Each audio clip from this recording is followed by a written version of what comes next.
Ear to ear, New York Giants fans, stand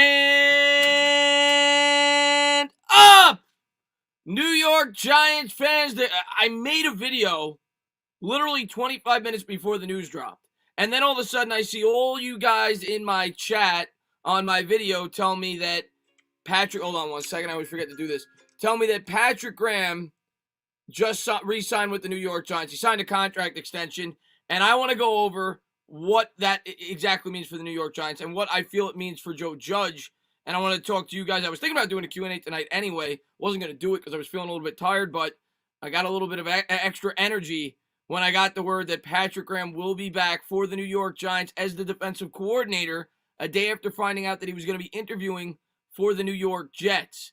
And what's going on, everybody? What's going on? What's going on, Drip? What's going on, Afghanistan, man? Thanks for popping in the stream, man. What's going on, Nick the Wick? What's going on, Clutchball TV? Thank you for being here, man. Thank you to everybody for being here. I really do appreciate it. What's going on, Jarvis Juice Landry? It's just for 2021. From what I understand, I don't know the specifics.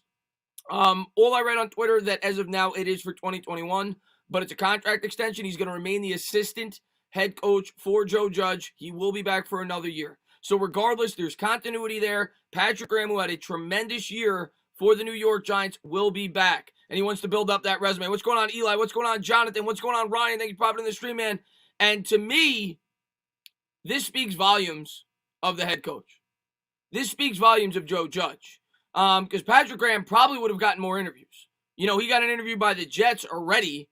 There probably would have been 4 or 5 more teams that gave him an interview. And he said, no, I'm happy where I am. I'm going to stay with the New York Giants. I'm happy where I'm at. And he decided to stay here with the New York Giants, man. And I'm ecstatic right now. And I feel like the New York Giants are building a good coaching staff. They're building a good culture, not just where coaches want to be, but where players are going to want to be. And I'm going to talk about that further in this video as well. Bobby, man, thank you very much, man. He says, hi, Chris, my friend. Are you have anyone? No, not tonight, Bobby. Not tonight. I figured I would just go live with the big news. But Bobby, everybody in the chat, say hi to Bobby. You always know you got to do that, man. Bobby, thank you for popping in the stream, man. What's going on, Yuri, man? Thanks for popping in the stream, man. What's going on, Clutch Bowl TV? Flybirds Flow. Oh, God, I can't believe I just pulled that up there. When we play the Eagles, it's going to be a dogfight. Yeah, I mean, let's talk about that. And one of my subscribers brought this up about the whole Eagles thing. And I thought it was a really good point. That Joe Judge might have used that as an opportunity to try to show that we were a player-friendly location. He went out there and basically said what the Eagles did was despicable.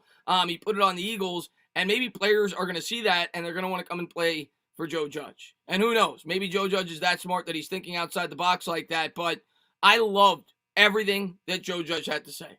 A lot of people said, oh, Joe Judge was over the top. Oh, Joe Judge is bitching. Oh, win your games. What? Did you even watch the video? Joe Judge didn't talk about the playoffs at all. All he did was attack the Philadelphia Eagles head coach for the way that he handled the situation. The fact that he benched his quarterback going into the fourth quarter was a disgrace. Pandemonium, man, thanks so much. Don't waste my sacrifice. I don't know what that means, Pandemonium, man, but I appreciate the $2 donation, man. Thank you very much, man. But what's up, Entertain? I've had a bad day, but this makes it better. Ethan, man, it looks like we're getting the band back together. Gettleman, I think the official word is going to come out tomorrow. Patrick Graham's going to be back. He had a great year this year as the defensive coordinator. The Giants ranked 9th and 11th in yards and points against. A tremendous jump.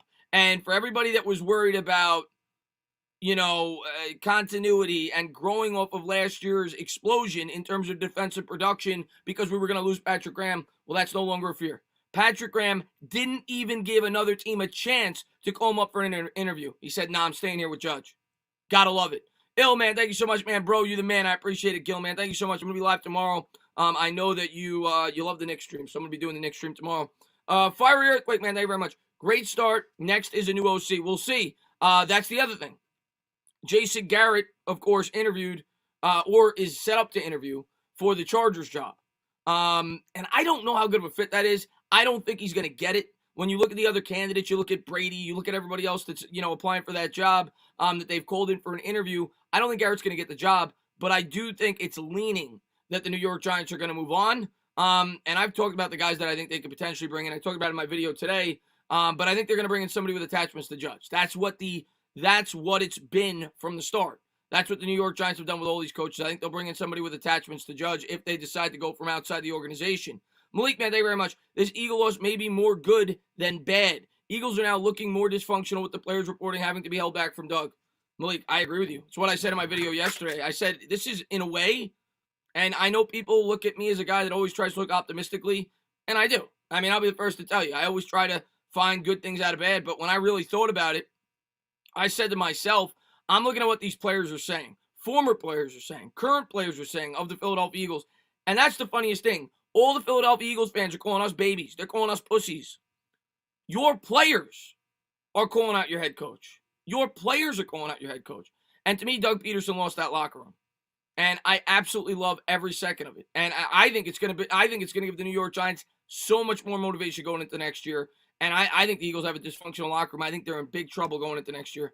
Dan, man, thanks so much for the love. He says, love this move by the Giants. Hope we won't bring back Garrett. I think that's what you meant to say by that. Listen, I think if I ran a poll, and maybe I will on Twitter tomorrow or in my community notes, I think Garrett would lose like 85-15. Giants fans do not want Garrett back as a whole. I've talked about what I worry about. 3 schemes in 3 years, and I think it's a reasonable thing to worry about. And if we go with the third scheme, I think people have to realize Jones may struggle the first 3-4 weeks of that scheme.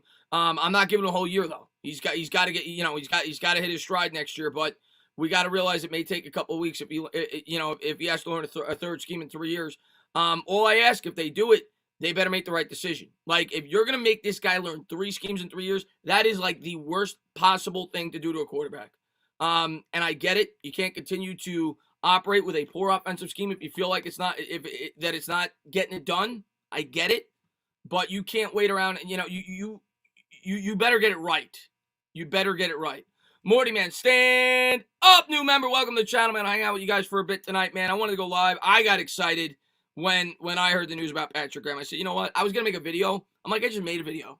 Let's go live. Let's let the Giants fans get to talk to one another. Let's talk about how excited we are, because I know that Patrick Graham was a fan favorite. And I know that this defense overperformed greatly. And a lot of people were nervous that he was going to get a head coaching job. A lot of people were nervous that he was going to get interviews. And he did. And I think he would have got a lot more. I really do. I think Patrick Graham would have got a lot more. And I think it speaks volumes about how much he wants to be a New York Giant, how much he loves the players on this team, and how much he loves coaching under Joe Judge. I think it's a great sign. PJ, man, thank you very much, man. Thoughts on our schedule next year? I made a video. Jake, I'm always ready for next season, Jake. 12 months, baby. There is no season. It's year-round. It's 24/7 over here. You know that, Jake. I made a video about the schedule. I looked at the New York Giants schedule.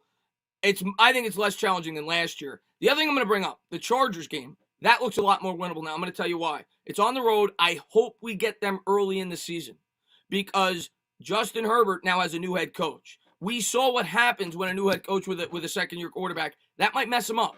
A lot of it's going to depend on when we play these teams, but I do think we have winnable games on our schedule. I really do. And a lot of it's going to depend on when we get to match up against these opponents. But I hope we get the Chargers early. That's one team I hope we get early. Andrew, man, thank you very much, man. Love this team, fan base, Patrick, Judge, and Tana. Appreciate that, Andrew Whitaker, man. I'm excited, man. I'm excited that he's back. And I know a lot of you guys are not happy about Gedman. I'm going to give you guys a lot of credit. I said it in my Discord today. I'm going to give New York Giants Nation a ton of credit. At least from I didn't go on other pages. When I dropped the Gettleman video, I thought I was going to get a ton of backlash. I thought fans were going to be so pissed, so upset. And I'm not saying that you guys are overall happy, but you guys were understanding. I'm going to give you guys a lot of credit for that. I'm going to give you guys a lot of credit for that.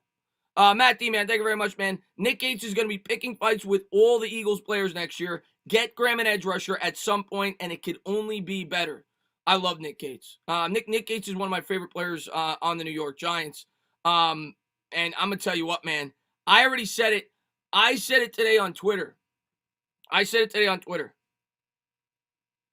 The New York Giants. I said I'm going to tailgate for a game next year. I'm going to tell you guys right now. I'm going to start organizing. I'm talking to guys on Twitter. If the stadiums are open next year, that tailgate's going to be that Eagles game. I'm tailgating at that Eagles game. We're going to set that up. Hopefully we get a lot of people there for that. That is our Super Bowl next year as far as I'm concerned. I'm going to that Eagles game. But thank you very much, man. I appreciate it, buddy. And V-From, man, thank you very much, man. Thank you for another season. Excited for next year and the draft. You and Bad Dog are awesome creators. Keep up the awesome work, Tana, man. I really appreciate that V from 2077, man. And thank you for being a great supporter. Listen, man, Bad Dog and myself, we're going to keep doing what we do, man. We're going to be here all off season. We're going to continue to give you off season content. I appreciate it, man. And Asia, thank you so much. Mwah. There you go, Asia, with the she blew a kiss super sticker. Thank you very much. And what do we got here? We got the Dayman is up next. What's going on, Dayman? How you been, buddy? He says, I'm very hopeful about this team's future. We had more wins this year on a more difficult schedule with our best player out for 15 games. Believe in Judge. Believe in Gettleman.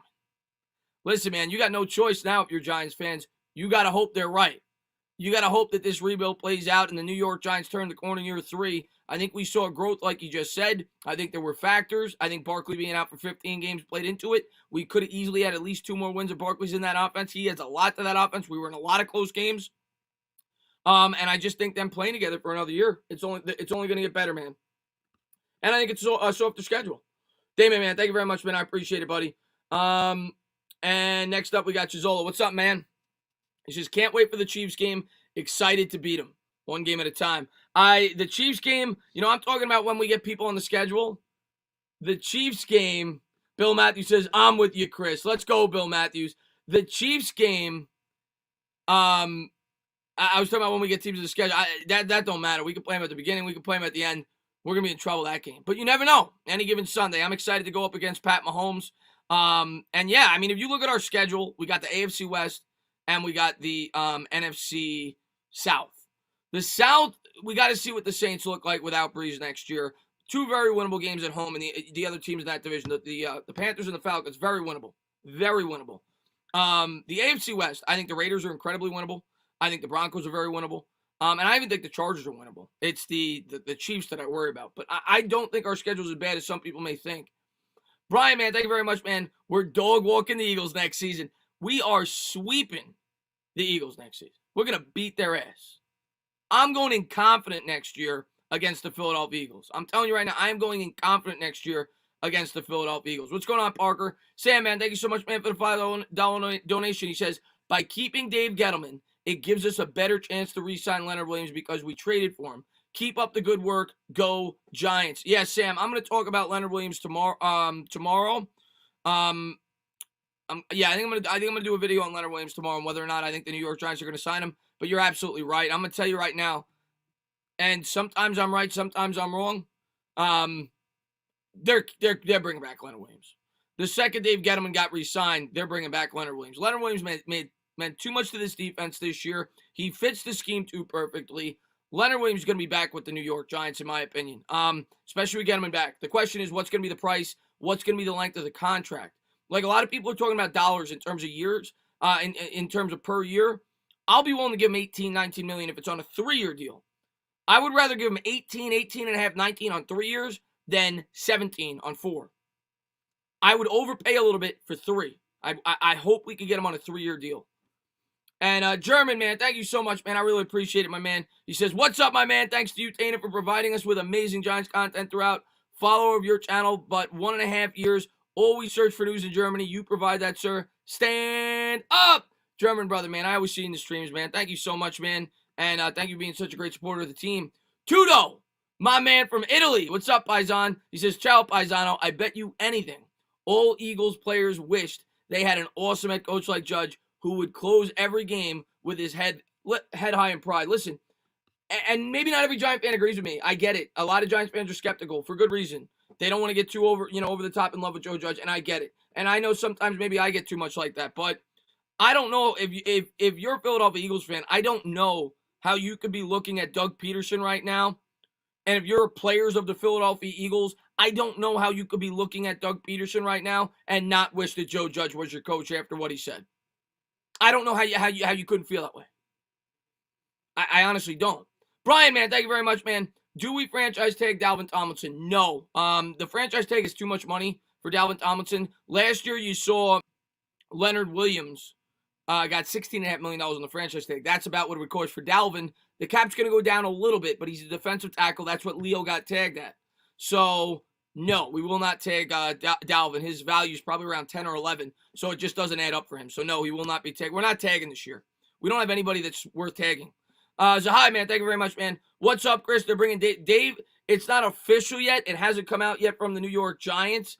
But, I mean, it's been reported by all the insiders. That's why I made a video on it. I kind of waited. I saw a ton of insiders reporting on it, that they expected it to happen. And then the New York Post came out definitively last night, and they said he's coming back. Now, the Giants haven't spoke to the media yet.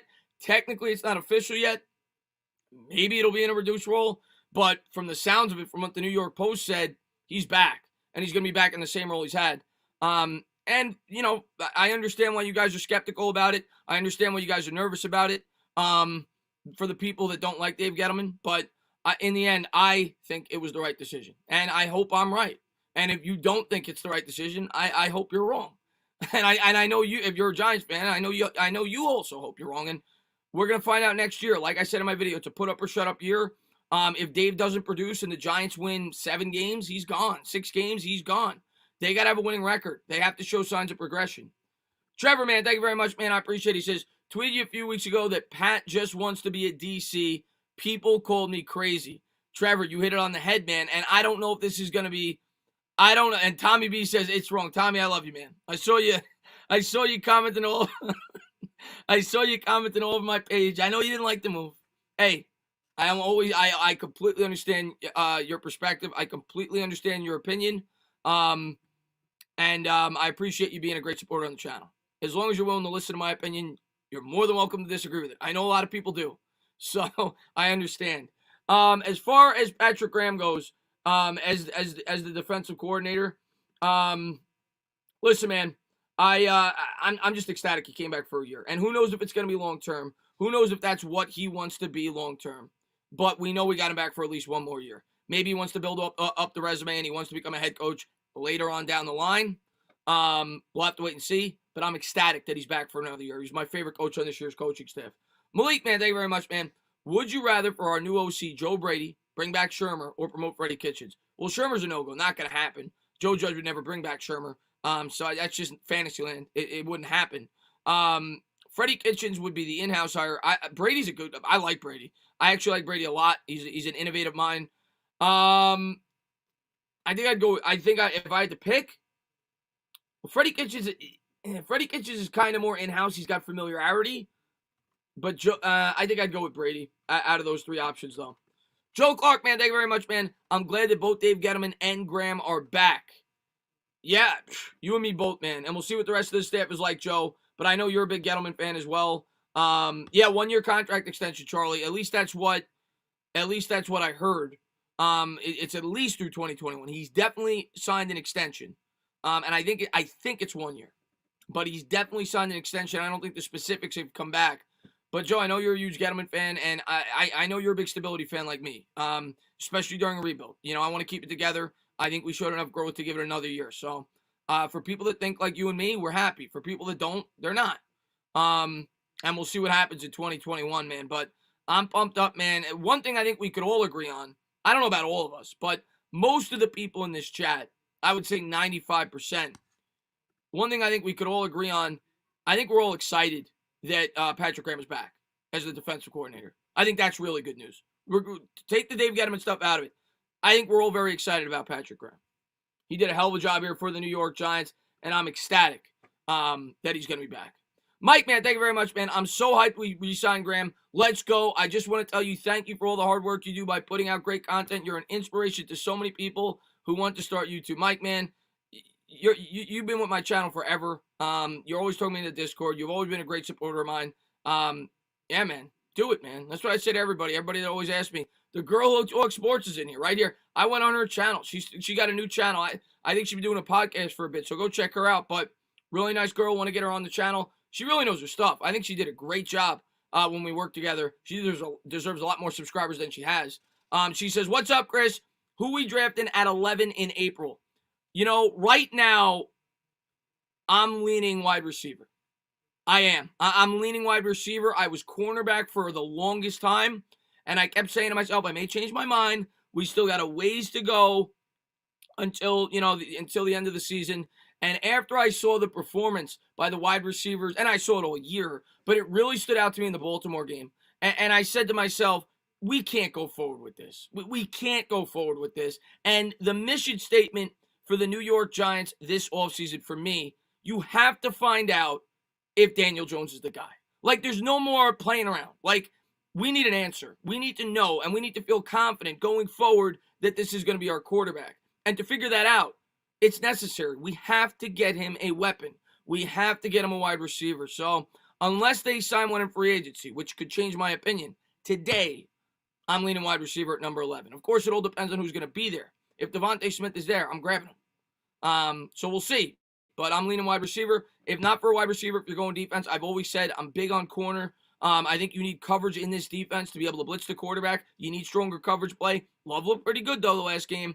But it would either be an edge or a corner for me if you're going defense. Thank you very much. I appreciate it. And please go over there and check her out. Definitely got to get her on the channel. I said it ever on the channel. I got to get her on the channel. I thought she did a great job. Donovan, what's going on, my man? He says, what's up, Chris? Can't believe it's the end of the season. Seems like just yesterday I was watching your preview video for the Steelers. Donovan, if you're new to my channel, man, if anybody's new to my channel, and I know, obviously, I picked up a lot of subscribers this year, so a lot of you guys weren't here last offseason. It's going to be popping. You're going to have content almost every day, all the way up until May. We're going to be talking Giants football. We're going to have rumor videos. We're going to have cap space videos. We're going to have draft videos, free agency videos. Going to go live. You're going to hear from me. Giants don't stop for me. Giants 24/7. Donovan, man, thank you very much, man. I appreciate it, buddy. And let's see. Demon, man, thank you very much, man. I appreciate it. He says, great to hear Graham is back. Next, we will give the Eagles a lesson what organization with integrity is. Courtesy of Joe Judge. Go Giants. Joe Judge, man. Joe Judge is Joe Judge ain't playing. I said it on Twitter. I said it today with Bobby. If Joe Judge has a chance to run up the score, he's going to run it up against the Philadelphia Eagles. I have no doubt in my mind. He's going to try to make an example of that football team. And I think, you know what I love about the Giants fans, man? You know what I love about the Giants fans? Everybody was down in the dump after that game, rightfully so. We missed the playoffs. Everybody is so jacked up now. After they had a day to let it soak in and they realized what the Philadelphia Eagles did, I think everybody's so pumped up now for the 2021 season. And then now we're starting to get our answers. Patrick Graham is back. Gettleman's back. We're pushing forward with the rebuild. I am so pumped up for next year. Dark Liquor, man, thank you very much, man. Cutter, trade Ingram, and draft Kyle Pitts. Listen, I'm a big fan of Pitts. A lot of Giants fans are not at number 11, and I completely understand that. I'm not leaning tight end there. I'm not going to cry if they take him. I think he's an incredible talent. But, yeah, I'll probably have a video up on Ingram, too, talking to you guys what I think they should do with him. But at this point, obviously, I'm not a big fan of Evan Ingram. Mike, man, thank you very much, man. He says, Devontae Smith just won the Heisman Trophy. Did that officially come out? I'm not surprised. The guy, 1,700 yards? He was an animal this year, so I'm not surprised there. German brother, man, thank you very much. Are you planning on a cap space first free agency video soon? Yes. Probably the first thing I'm gonna do is cap space. That's the once I get into off-season mode, I'm gonna tell you guys. I'm not gonna do what moves I would make yet, but I'm gonna go over cap space. I'm gonna talk about the cuts that we could potentially make, and give you guys the max cap space that I think we could potentially have based off projections. We don't know the exact cap figure yet, but based off the projections, I'm probably going to wait a few more days because the next couple of days, we're still going to have, we're going to have the press conference probably tomorrow. I'll probably have a video up on that talking about what Mara had to say, the New York, Gettleman had to say, everybody else. So I'll probably talk about that. We'll probably, find out quickly about Garrett and things like that. But, probably after the playoffs this week, Saturday, Sunday, that's when we'll start to jump into it. That we'll start with the cap space. We'll get into available free agents. We'll go position by position. We'll talk about wide receivers. We'll talk about edge rushers. We'll talk about, maybe, lower price free agents that maybe we could try to grab, stuff like that. So we're definitely going to get into it. It's going to be a lot of fun. But thank you very much, man. I appreciate it, man. And let's see what we got. I just want to make sure I didn't miss anybody. I didn't. Okay, good. Raphael, he says, Giants and Eagles rivalry is at an all-time high. Yeah, I don't know if it's at an all-time high, but it's getting there, Raphael. I think, I'm going to tell you what, if that rivalry was dying, Doug Peterson just lit the fuse. And if I'm going to be honest with you, if I was a Philadelphia Eagles fan, how in the world could you want Doug Peterson back? How in the world could you think right now, today, that Doug Peterson is good for your football team? The players all came out and bashed him. Like they don't want to play for him. And he's a bad coach to begin with. If you're an Eagles fan, you should want Doug Peterson fired immediately. Joe, man, thank you very much, man. I appreciate it. He says, stand up. What's up, my brother? Do any of the pass rushers intrigue you in the draft? Well, yeah, I mean, you got Pay and you got Rousseau. Those are the two big names. Pay, I think it's Pay or Pie. I think it's Pay. I think that's how it's pronounced. He's moving up the mock. I'm going to do a lot more research on him. I'll definitely have videos up on those guys. Probably in about a month, I'll start to dive extensively into the draft. I'll probably have a mock draft up in like 2 or 3 weeks. My first mock. I usually have like 4. But I'll have like my way too early mock before free agency, before the combine. I usually do one right after the combine. I do one right after free agency. And then I do my last one like a week before the draft. So, and then I'll have like 7-round mocks where it's just the Giants. We're going to dive into it. I'm also going to add film this year. I didn't do that last year. The Fireside Giants guys, I'm going to be doing film on college prospects. I'm going to be doing film on free agent prospects. So you're going to have a lot of content. Blue Collar, man, thank you very much, man. Hey, Tana, I am happy to see your progression. It shows everyone what doing hard work and being genuine gets you. Keep it going. Blue Collar, man, you've been with me. You're one of my best supporters. You're always in my stream. You're always retweeting my tweets. It does not go unnoticed. And I can't say thank you enough for everything you do. You know, guys like you are what inspire me to work as hard as I do, so thank you. James Kent, man, thank you very much. I want Devontae Smith. James, I think he's by far the most popular name right now. Like, if you talk to any Giants fan right now, I think he is far and away the most popular guy for the New York Giants to select. Vidge, what's going on, man? He says, I literally gave up on football this year, but just wanted to say what's up. Better see the movie channel revival come February. You're going to get it, Vidge. And I talked to Greg. Vidge is one of my brother's best friends. Might be my brother's best friend. And he's talking about the movie channel. I started with my brother. Yeah, I got to talk to Greg. We got to get that up and running. Probably around February. We'll do it once or twice a week. Absolutely, Vidge. But, man, thank you so much for popping in, man. And I appreciate you, man. Thank you very much. I hope you're doing well, buddy. Crimson, man, what's going on? Devontae Smith won the Heisman. No way he falls to number 11. Don't say that. Don't say that, Crimson. People would have said the same thing about CeeDee Lamb last year. People would have said the same thing about, even Judy dropped further than most people thought. So, wide receivers drop. Don't be shocked. I'm not telling you he's gonna, but don't be shocked. I could definitely see him falling to 11. But we'll see. We'll see. We'll talk more about it as it gets underway. Surtain, I'm gonna tell you right now, Rayvon, I'm gonna give you a little preview to my mock, and it's my way too early mock, and it's gonna be in 2 or 3 weeks. I don't have Surtain getting out of the top 5 picks. I look at Atlanta. If Atlanta's not going to quarterback, I think it's very possible they take Surtain. And I look at Cincinnati, and if Penei Sewell's not there, I think it's very possible they take Surtain. I'm going to have Surtain either going 4 or 5, more than likely. I may change my opinion. But even if he dropped out of the top 5, I look at the Dallas Cowboys. The Dallas Cowboys have a huge need in that secondary. And I think if Pat Surtain dropped to them, they would take him. So I don't really see a scenario as of now, and that may change after the combine and stuff that comes out. I don't really see a scenario where Pat Surtain gets to us as of today at number 11. But, man, what's going on, man? Dolphins need a wide receiver. They do. They also need a tackle. And they're picking 3, and Penei Sewell is the best player available. He's the best cornerback in this year's draft out of Alabama. Chris, I honestly think you know what we need, a true number 1 wide receiver. I don't think we need an edge rusher. I thought the G-Men should have signed Dez just to help. I mean, the combine, I can't remember when the combine is. I think it's a little bit after free agency, if I'm not mistaken. I can't remember exactly when it is. But, or maybe, no, it might be in February. It might be in February. I don't remember. But, yeah, no, we definitely need a true number 1 wide receiver. It's undeniable. We absolutely need a number 1 wide receiver. That's far and away the biggest need. Well, that in a corner, to me. And I think we could still use an edge, obviously. We're very thin there, but those are my 2 biggest needs. But I would say wide receiver because we got to find out what we have in Daniel Jones. Jalen Waddle, a lot of people like him. Obviously, you got to worry about the injury, but he's another guy that's potentially there at 11. And I'm sure you're going to see him mocked to the Giants in a lot of these mock drafts that are coming out based on how he performs in the bowl game and everything else. Let's see what we got here. Story Nerd. He says, Entertainer, are you worried that 3 OCs in 3 years will hurt DJ's development? Yeah, I said it earlier, and I think it's something that's fair to worry about. Like, everybody that wants to rush Garrett out of town, I don't necessarily know if they're, like, really taking that into account. Like, I don't know. You know, I think that does need to be taken into account, but if they feel like Garrett's not the guy, I mean, Judge is going to make the move, and he's not a Judge guy.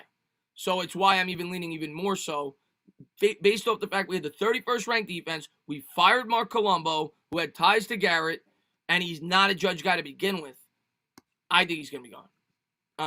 And yeah, I think it will be a learning curve. I think it's going to take 3-4 weeks for Daniel Jones probably to hit his stride. I'm going to be honest with you, going into the next season. Yo, Elvis, man, thank you very much. Heard the Eagles might go quarterback. It's possible. They could. I mean, they're picking 6th. It depends who falls there. And if they have like a guy like Zach Wilson, like ranked really high, and he's there, I definitely could see it happening. I mean, how could you be completely sold on Jalen Hurts? And you look at Jalen Hurts, he's not making a lot of money. He's a 2nd-round pick. If they're able to trade Carson Wentz, and who knows if they're going to be able to do that, he makes a lot of money. Like a team acquiring him they're going to have to take on a lot of money. I could see them taking the quarterback. I won't rule that out. They don't know when they're going to be picking that high again.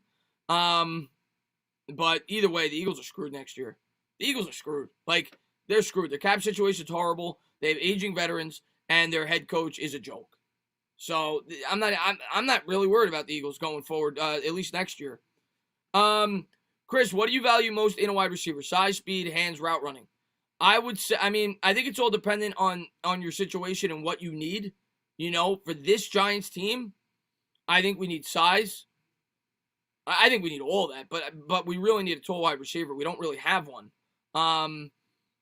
But yeah, I mean, route running is obviously very important as well. I'd probably, out of those characteristics in today's NFL, with all the quick throw, you know, the quick routes and the underneath routes, I would say route running, being able to get open quick, would probably be my number one. You also, of course, always need hands, but all 4 of those are obviously very important. Like the elite wide receivers have all of them. But the Giants definitely need a wide receiver with some height.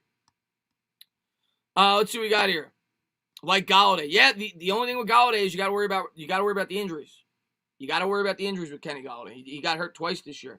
I'm gonna head out. Sleep well, man. Matthew, man, thanks for popping in the stream, my man.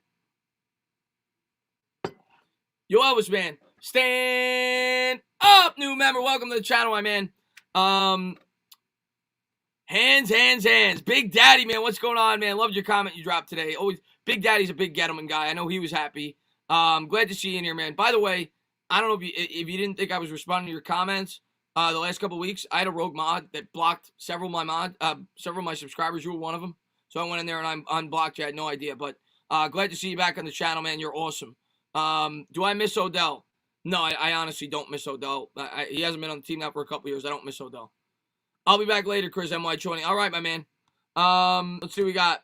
Caleb Fairley, 6'2", 207, sub 4'4" corner. He's quickly moving up as well. That's a guy we could take at 11. I've seen him going in the top 15 in a lot of mocks as of late. What did you think of DJ's season? It's what I expected. You know, I was obviously not exactly what I expected. I was hoping for better numbers. But I thought the second half would be much better than the first half. I thought the first half he was going to be a bad quarterback. Not that bad, but I thought he would struggle. And the second half, I thought he would get better, and he did. Was he as good as I was hoping? No. Does he need to continue to grow? Absolutely. But did he show some signs of growth? Yeah, I think he did. I think he was better in the pocket. I think he was smarter with the football. But you know, he's got to put points on the board. So we'll see what happens next year. But I thought it was ups and downs, which is kind of what I expected with the pandemic, the second scheme, and everything else. So it's kind of what I expected. Mike, man, thank you very much, man. I hope Miles Sanders requests a trade from the Eagles, and I feel bad for Ertz. He was crying in the press conference. Yeah, a lot of people have brought up Ertz. I don't see that happening, you know, to the Giants. I had a lot of subscribers of mine bring that up. He makes too much money. But yeah, Ertz was pissed. And I think that's probably going to be Ertz's, you know, think about that. Think about that as a Giants fan. Ertz is like, you know, he's one of their, I don't know, legends, right? They won a Super Bowl with him. So think about like Justin Tuck. Like imagine the Giants doing that to Justin Tuck in his last game with the New York Giants. Because that's basically what it was for Ertz. Probably. Anyway, just imagine that. Eagles are disgusting. They're repulsive. They're a horrible franchise. Gideon Victory, man. Thank you so much, man. I appreciate it. Gideon Victory. He says, sign Leo, draft the lead edge rusher, Carter, Graham. Sign Leo, draft the lead edge rusher, Carter, you talk about Patrick. I'm assuming you mean Patrick Graham. Get Lorenzo Carter back. Listen, I'm excited to get Lorenzo Carter back in this defense. I was super excited to see Carter this year, and I hope he's 100%. I hope he fully recovers, and we're not going to know yet. But I do think Carter could thrive in this defense. I thought that going into the year. I thought he looked really good the first 2 games or whatever he played, and then he just, he got hurt. It was unfortunate, but I think Carter fits this scheme really well. He's a really versatile player. He's not a 1. He's definitely not. You don't want him to be your best edge rusher, but I do think he could be a nice piece to add to this defense next year if he's healthy. That was a very unfortunate injury that a lot of people forget about. You Elvis, man, thank you very much. Chris, I've been following you for months now. I never knew about the join button. By the way, we need a number 1 wide receiver. Well, I appreciate you for doing that, man. You didn't have to do that. I'm going to have a member stream definitely this week. I got to do it, and I got to do the giveaway. I've been so busy every day, but I got to do that tomorrow. I got to make sure I do that tomorrow. But I'm going to have a stream probably in 2 or 3 days, member stream. So hopefully you check that out. Thank you for joining the channel. Number 1 wide receiver, it's not even a debate, Yo Elvis, at this point. We absolutely need to get a number 1 wide receiver. Number 1 need. But tonight, I am excited that we got Patrick Graham back. I am ecstatic that we got Patrick Graham back. I was giddy. I was giddy. Because I want them to run it back. For the most part, I'm accepting of moving on from Garrett. Like, that's what the fan base thinks needs to be done. And if the Giants agree with that, I'll be accepting of it, man. But for the most part, I want to run this back. I was happy with the coaching staff. I was happy with the team. And I was happy with the offseason we had last year. I want to run this back.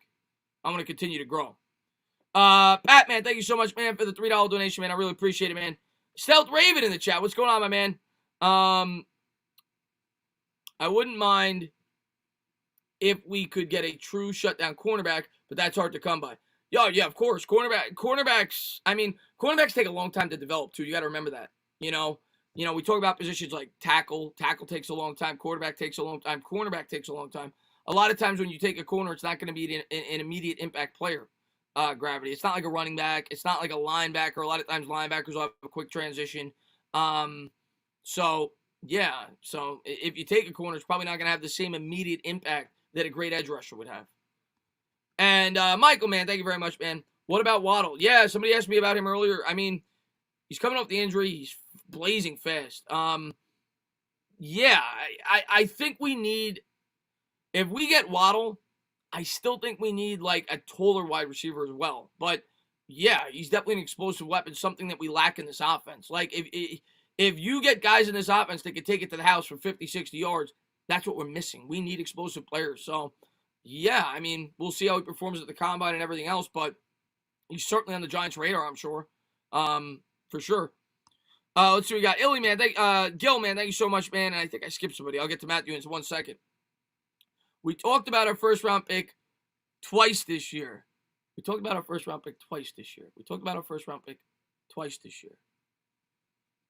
Trying to figure out what you mean by that, Gil. We talked about our first-round pick twice this year. Oh, maybe it's obviously a joke. I missed it, Gil. I love you, Gil. I love you, Gil. Matthew says, Miracle at the Meadowlands was truly horrific. However, the end of the season stings in a different, especially considering we swept the Washington football team. Thoughts? Miracle at the Meadowlands was horrible. The second one you're talking about, I didn't get to experience the first one. I was at a bar for that, and I couldn't talk for about 24 hours. Like, I was just in shock. It was horrible, and I don't want. Thank you for making me relive that. I'm kidding with you, Matthew. Especially considering we swept. Miracle at the Meadowlands was truly horrific. However, the end of the season stings in a different. Especially considering we swept Washington. See, everybody takes the end of the season differently, Matthew. And I get where you're coming from. We were this close. Andrew Thomas. Okay. We were this close to, what was I going to say? We were this close to making the playoffs. So I understand why you're upset. I understand why you're depressed. But I take it in the other way. I like the way we ended the season. I like the way that we beat everyone in our division. I like that we took down the Seattle Seahawks. I like that we finished 5-3 over the last 8. I went into the season looking for growth. We got it. I like the way we finished, and I like what happened to the Philadelphia Eagles. I think we're going to go out there. I think we're going to beat their brains in next year. And I'm excited with the end of the season. Of course, I'd much rather be playing in the playoffs. But in a way, it's almost like the Giants got a little bit of a taste. And next year they come back hungry to make it. So maybe the Giants get that extra incentive. German man, thank you very much, man. 2 a.m. in Germany, need sleep. Peace out, man. Thank you so much for being here, German man. And get some sleep, my man. But congratulations, man. Patrick Graham's your defensive coordinator again. Antoine says, would you trade up for Devontae Smith? I would not. But I'd understand it if people feel like they should. I just am never of the mindset. I would be very reluctant to trade up for anybody other than a quarterback in the first round. You got to have a lot of draft capital. We need as many draft picks as we could get. I would not. For a quarterback, obviously you go up and get your guy if you're dead set on a quarterback. But for a wide receiver, I would not. Rink, oh man, thank you very much, man. Who are the must re-signs on the roster? They're not. I don't think they're going to keep both Dalvin and Leonard Williams. And with Gettleman back, I think Leo's going to be the guy. I could be wrong. Maybe they keep both. But after they re-sign Logan Ryan, I don't think they're going to keep Dalvin. I think Leonard's going to be the guy, and I think Dalvin's going to go. That's where I'm leaning right now. But maybe it changes. Maybe it'll be Dalvin and not Leonard. I don't think they keep both.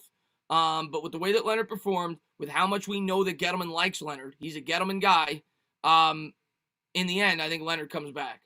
But we'll see. Thank you very much, man. And, I mean, those are really the only 2 notable free agents at this point in time. I mean, you got Wayne Gallman. I don't view Wayne Gallman as a must bring back. If he gets a lot of money out there in the open market, you got to let him go. We don't have it in the budget to bring back a running back. I'd bring him back for the right price if he fit the budget. But in terms of the guys that you could value as must bring backs, those are really the 2 guys. And I would label it Leonard Williams. Let's see what we got here. Ingram needs to go. I'm going to talk about Ingram tomorrow. A lot of people have been asking me to make an Ingram video. I'm going to talk about Ingram tomorrow and what I would do in the offseason, but he's not very good. Let's see what we got here. What's your thoughts on wide receiver Terry? So many people like him. Nate, one of my best subscribers, loves him. People think he could be a hidden gem in the second round. He has DK Metcalf frame. Yeah. I watched highlights of him. Nate, who's got a channel. Nate Talking Giants, I think. I forgot the name of it, but yeah, Nate Talks Giants, I think it is. Yeah, he put me on to him, and yeah, a lot of people like him. I think he's 6'3", if I'm not mistaken. But yeah, I watched tape on him. He looked good. James, man, thank you very much, man. Got to keep that D together. Yeah, I mean, it worked. And it's the same thing with the offensive line. You got to keep it together. This team needs to learn how to grow. And we're going to go over the cap space, and you guys will get to decide what you would do.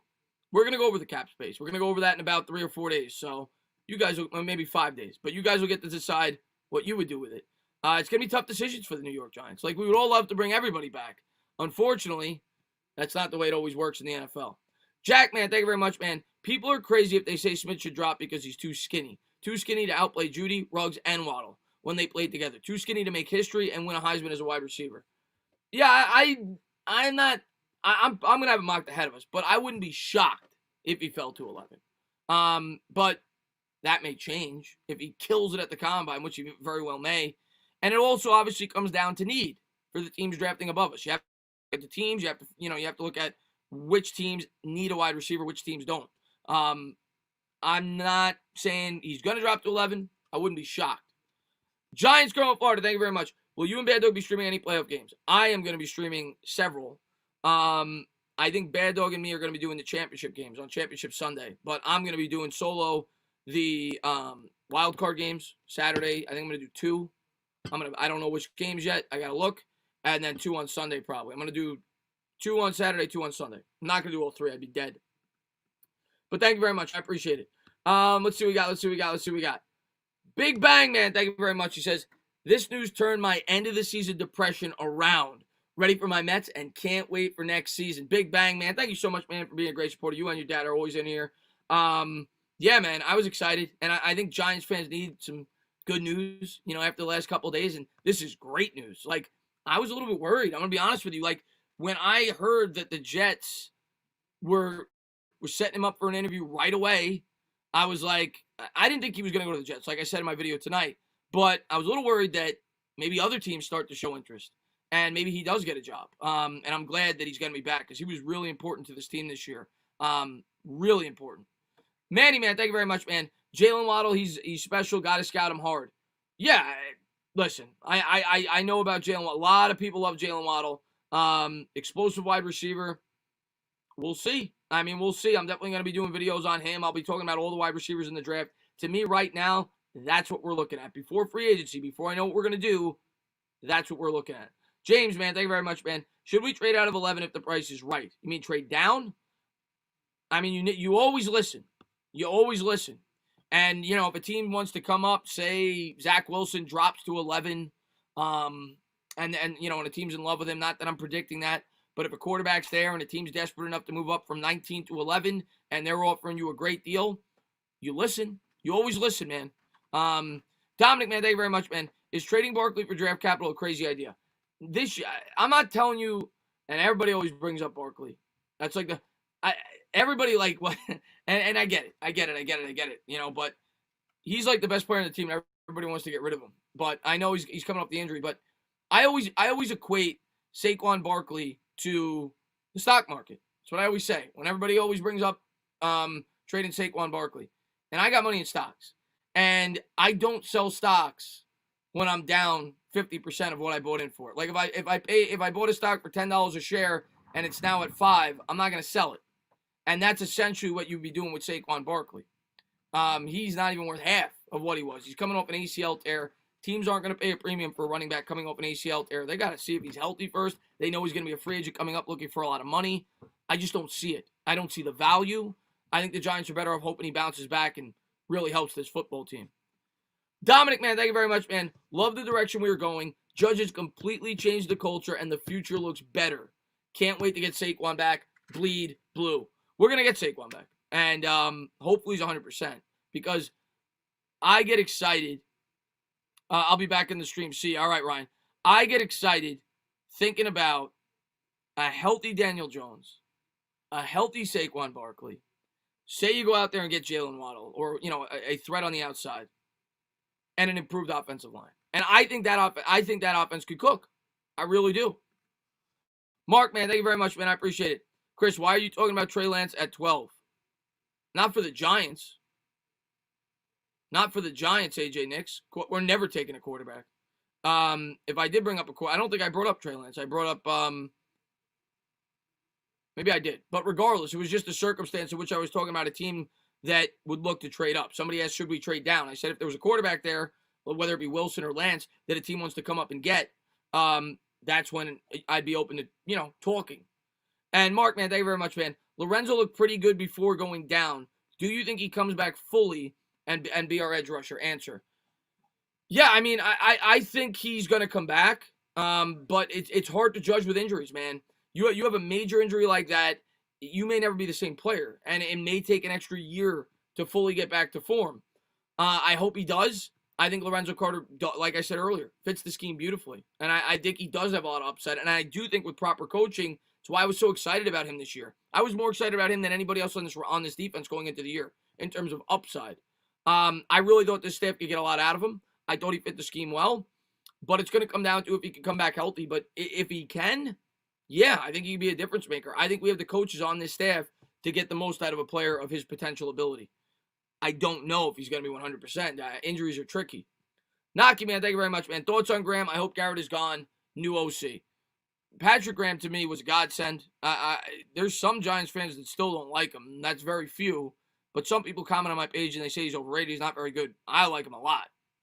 I think he did a hell of a job. I think in the end, the defense wore down a bit.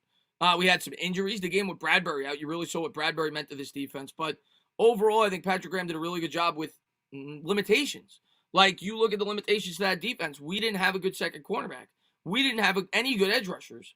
And he was able to scheme pressure. He was able to consistently get pressure after the quarterback. I thought Patrick Graham did a really good job this year. As far as Garrett's gone, I think he will be gone.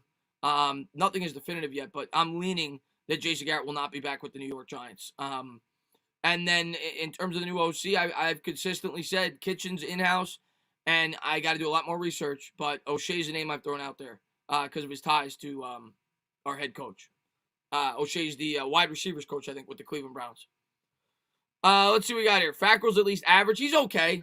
Giants Opinion Sports. He's okay. He's all right. He's not on the payroll yet, by the way. I think it was a 1-year deal.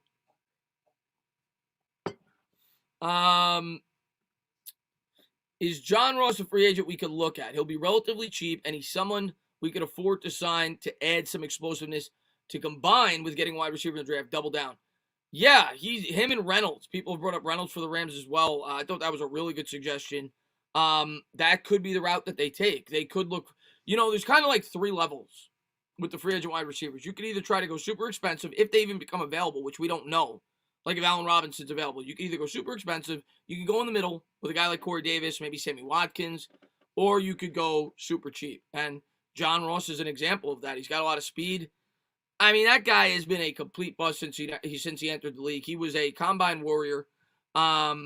He's got speed, but I mean, I don't think he'd be much of a difference maker, to be honest with you. Dante Pettis, I think, could do just as much damage as he could. John Ross has not proven much since he's been in the league. I know he's got a lot of speed, and I know he had a good amount of touchdowns a couple of years ago, even though he didn't have a lot of catches. But, I'm not a fan. I'm not a huge fan of John Ross. Do you think we will be better than Washington next year?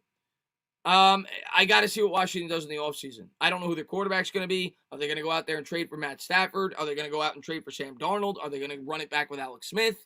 I don't think they're going to draft a quarterback at 19.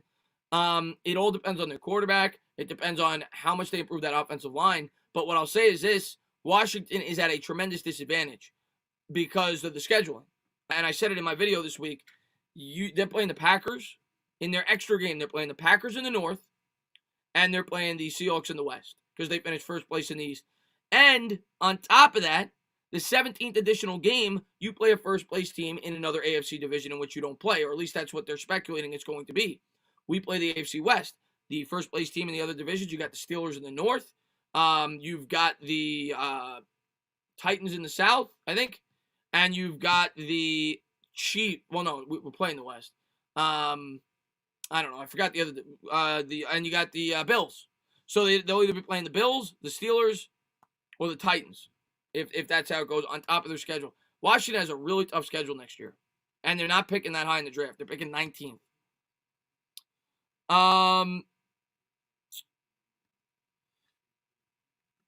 If you had to pick Clowney or Barrett for linebackers, Robinson or Galladay for receivers, Barrett, not even close. Oh, not even close. Clowney, I want nothing to do with Jadeveon Clowney. Not even close. Shaq Barrett to me is the best available outside linebacker right now, or if not the best, one of the top 2 or 3 on the free agency market. So that's not even close for me. And Robinson or Galladay, I'd go Robinson. I do like Galladay because of his height, but the injuries scare me a bit. I would go Robinson out of those 2, and I would go Shaq Barrett in a landslide between those 2. Let's see what we got here. By us not making it, Washington plays Seattle and Green Bay instead of us. Yeah. Yep. And in the AFC, if it goes according to what they're saying, a first-place team in another AFC division. Dupree on a prove-it deal. Well, I meant to pull it up. Dupree on a prove-it deal. The problem with Bud Dupree on a prove-it deal. What's going on, Andy, man? Glad to see you in here, Andy, man. How you doing, buddy? The problem with Bud Dupree on a prove-it deal is he's probably not going to play. Like, he got I think it was an ACL tear, week 12. That's usually a year recovery. So, he's going to miss the whole year. And even when he comes back, he's probably not going to be 100%. Mike, man, thank you very much, man. Leo better be a damn superstar on Madden next year. I think Leo's coming back. I really do. I think Leo's coming back, man. Glad to see you in here, Andy, man. Chris, Nick Caserio to the Texans? Wow.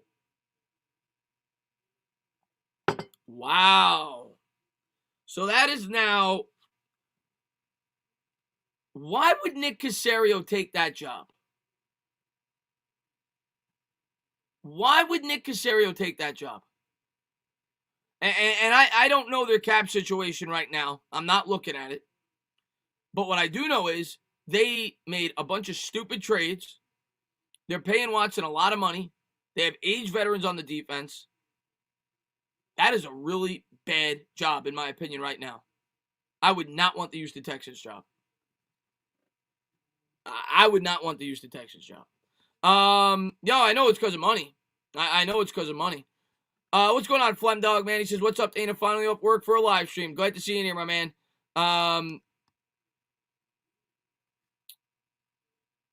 Casario, he was with the Patriots. He was a guy that a lot of New York Giants fans wanted to potentially replace Gettleman.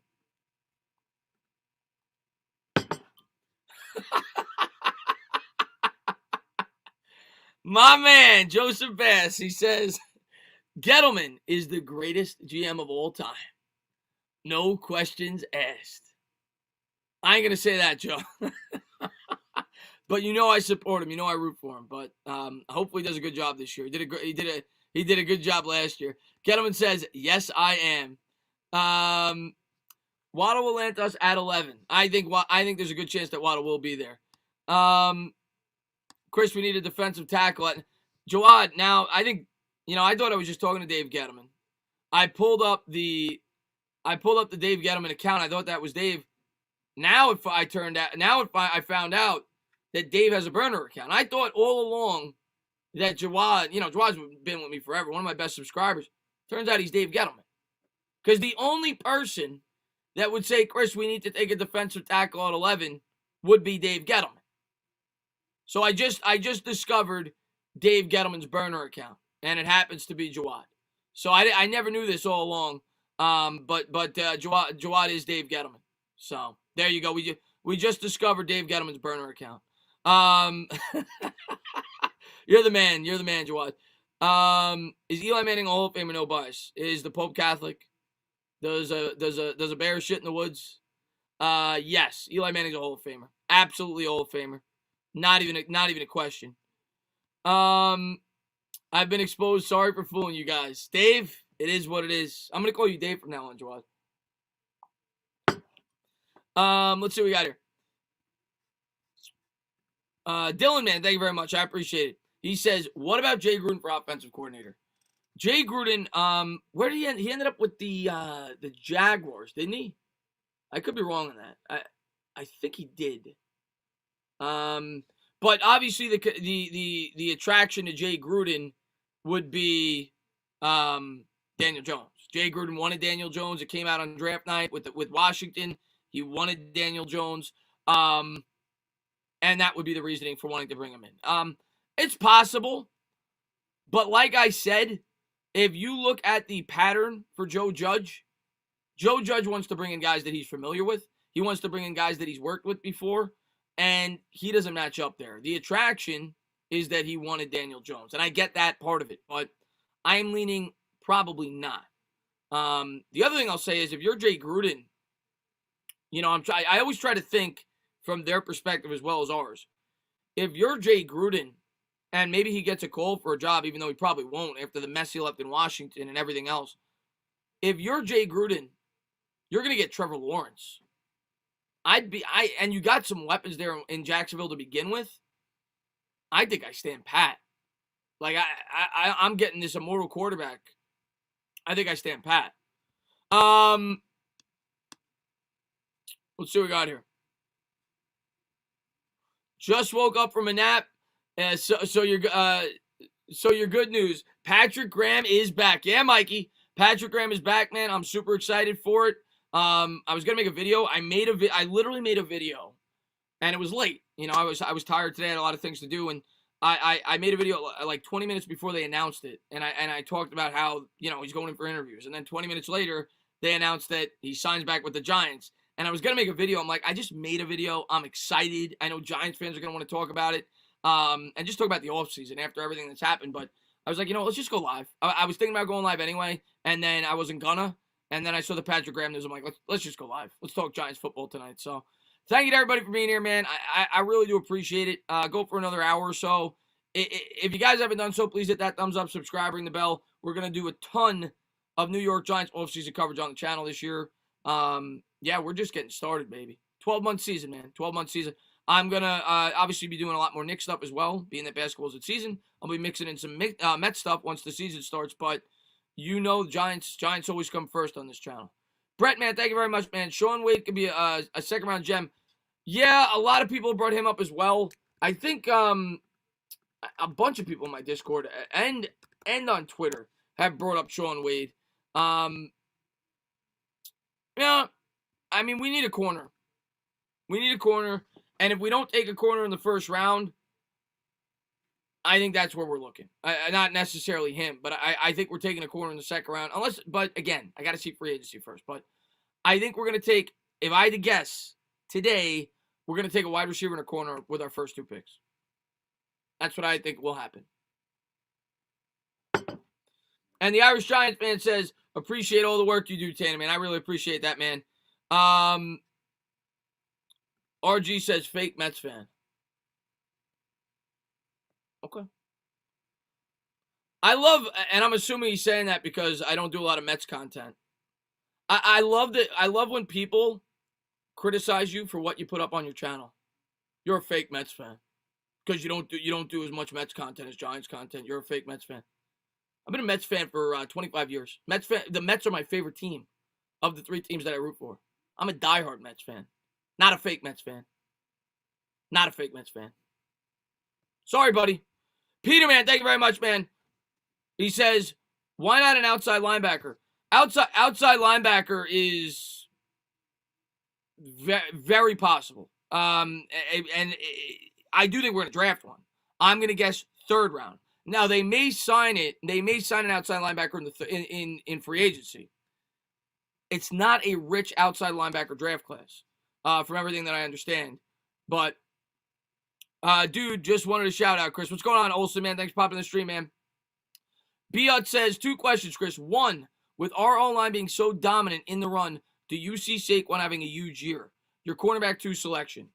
With our O-line being so dominant in the run, do you see Saquon having a huge year? Your cornerback 2 selection. I don't think our O-line is at the point where it's super dominant yet. I hope by next year going in, it's close to league average consistently. And I think there were a couple of hiccups there down the stretch, so I can't be super confident that we have a league average offensive line, but I think it's trending that way. And with another year together with continuity, maybe it will be a league. I can't say we're a dominant offensive line yet, but I do think with the second year in the scheme for Jones, with Barkley back, and if you get a weapon on the outside where they can't stack the box, I do think a healthy Saquon Barkley could have a big year. I do think he could have a very big year. Your quarterback 2 selection, I think we're going to take a corner in the second round. I don't think Horn's going to be there. A lot of people have talked about him. I got to do a lot more research on the second round corners. A lot of people said J.C. Horn. He's moved up. He's a first round pick now. I got to do a lot more research, but I'm leaning that we'll go corner in the second round. PTA Sports, my man, if you haven't done so, go on over there. Check him out. Subscribe to his channel over there. Love him, man. What's going on, Pest? Stand up! The last time the Eagles screwed us out of a playoff spot, we won a Super Bowl right after. Just saying.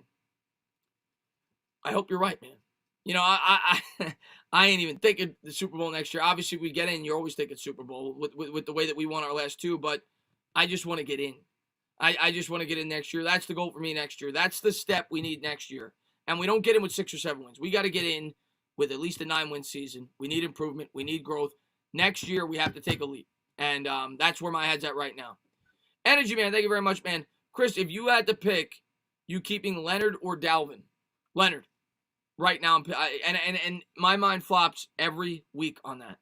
But the fact Gettleman's coming back, the way that Leonard Williams closed out the season, I think it's really hard not to bring him back. Man. And yeah, Jake, they told me earlier the Texans hired Caserio. John says, hey, Chris, what do you think about this? We take defense in the first because we could sign Kenny Golladay or Allen Robinson in free agency. If we do, John, and we'll have that discussion if we do, but yeah. If you draft Allen Robinson, you shouldn't draft a wide receiver in the first round. You address your defense. You take a corner, you take an edge. You take Greg Rousseau, you take Pye or whatever. But yes, if we sign one of those premier wide receivers, we more than likely are going defense. Are you streaming Knicks tomorrow? Yes, I am. 7:30. I don't know if it starts at 7 or 7:30, but I'll be streaming the next game.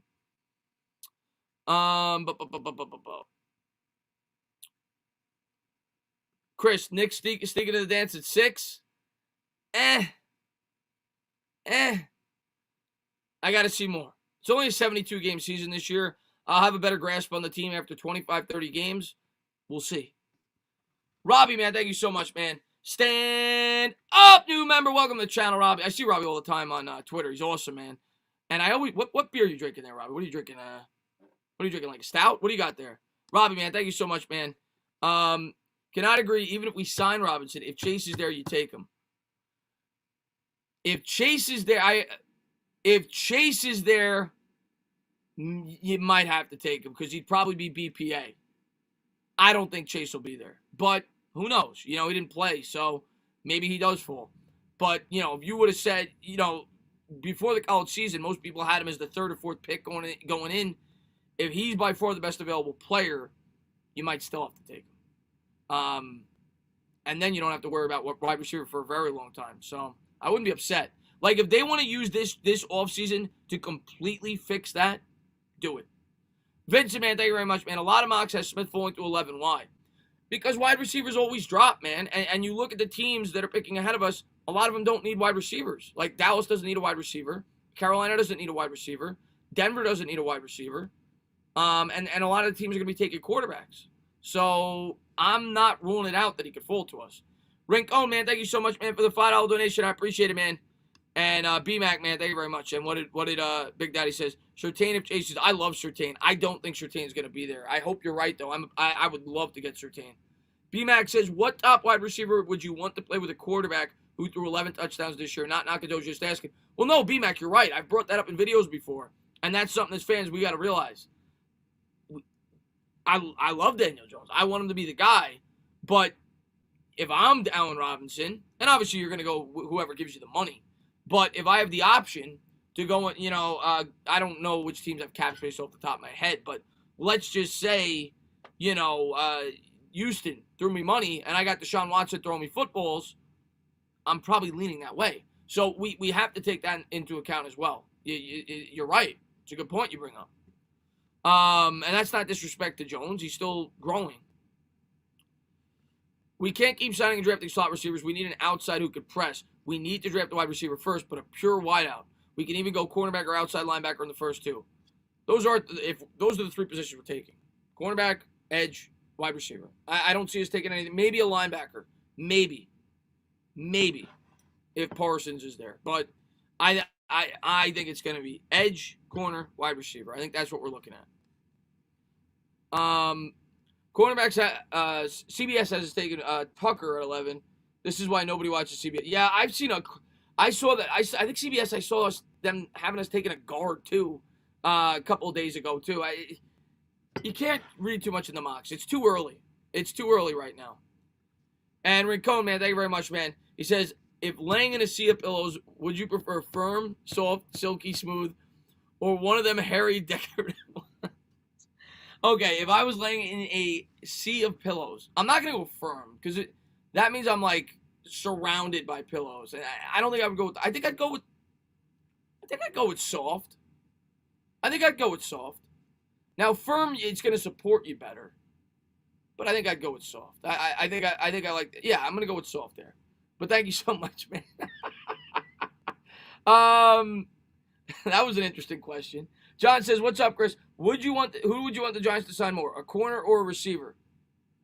Receiver. The corner market to me is thin, and they're all the ones that are attractive are older. It's not a good market for corners. And we already invested a lot of money in Bradbury. And I think signing a wide receiver gives us more freedom in the draft. So I would go to sign the receiver over the corner if we're talking free agency. Blue collar, man, thank you very much, man. New coaches, no preseason, no Barkley, no number one wide receiver. Garrett, new O-line, Butterfingers at tight end. DJ injured. I still think DJ underperformed. Yes or no? Yes. It's impossible to say he didn't. It's impossible to say he didn't. But but like you said, there's factors. I think Jones did enough for me. And to be fair, unless he completely bombed the whole year, I was going to be completely on board with giving him a third year. But I think Jones did enough the last 8 games for me to say, okay, I've seen some growth in some important areas. I could get on board with this guy. If we could get him a team, I think he could turn into something. Okay, I've never been a guy that's definitively said he's gonna be something. I think he could be something, and I need to see more. But I've definitely not quit on the kid, and I think that he showed enough over those last 8 games where I say to myself, yeah, get him the pieces he needs, and he may very well turn into a good quarterback. So that's my mindset on Jones right now. But no, did he meet my expectations this year? No, I'd be lying if I told you he did. Will you stream the Knicks game tomorrow? Yes. I'm not sure what time it is, Ariane, but I will. Yes, I will be streaming the Knicks game. Good for you, Chris. Giant Opinion Sports says. Yeah, I mean, I don't. I'm assuming you're talking about Daniel Jones. Do you really think he's the guy, or you're a homer? I just told you my answer, KP. It's my honest answer. I'm not a homer. If I was a homer, I would tell you he's the guy. I don't know if he's the guy, and I don't think that's abnormal. Like, I think a lot of quarterbacks that were put in Daniel Jones' situation in 2 years, most of them, what's going on, Pumpkin Man? I don't know if you've been here for a while, man, but I just saw you. Thank you for popping in. Most of them are not, I'm not going to be able to conclusively say the guy after 2 years, that were put in Daniel Jones' situation. So I don't think that's crazy. But I got to see more. I got to see more.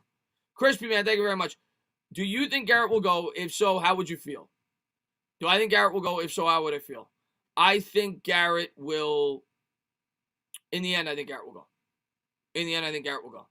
And how would I feel? I'm going to trust Judge. I'm going to hope whoever brings Judge in, I'm going to hope whoever Judge brings in does the job. That's my take on it. I'm not going to panic. It's not ideal. I said that all offseason. Once they brought in Garrett, I want him to be here for 2 years. It is not ideal. It is far from ideal. But it is what it is. And I'm going to support it, and I'm going to hope the Judge, if they decide to do that, makes the right decision. Vince says, can Love possibly take over cornerback 2 or nah? I'm not going to say no. Crazier things have happened. He looked good in that game. He may get a crack at it, especially if we don't draft the first-round corner. He may get a crack at it this offseason. But I'm not super confident. I'm definitely not super confident in him. John Kim says, definitely no more excuses for DJ this season. I agree. My motto this season is no more excuses for Gettleman, no more excuses for Jones, no more excuses for a lot of players on this team, but particularly the quarterback. I agree. As long as we do what we're supposed to do. And what we're supposed to do is get him weapons. And if we get him weapons and he still can't cut it, yeah, I hate to say that, but we're going to see what he's got. Will Saquon be back for the first game? It's impossible for me to know that, but knowing Saquon, probably. The guy's a freak.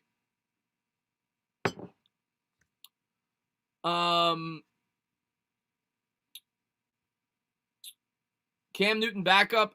Nah, I've talked about who I want as a backup. I don't think Cam Newton. Here's what if we brought in Cam Newton as the backup, 60% of the fan base before the season started would say to bench Jones.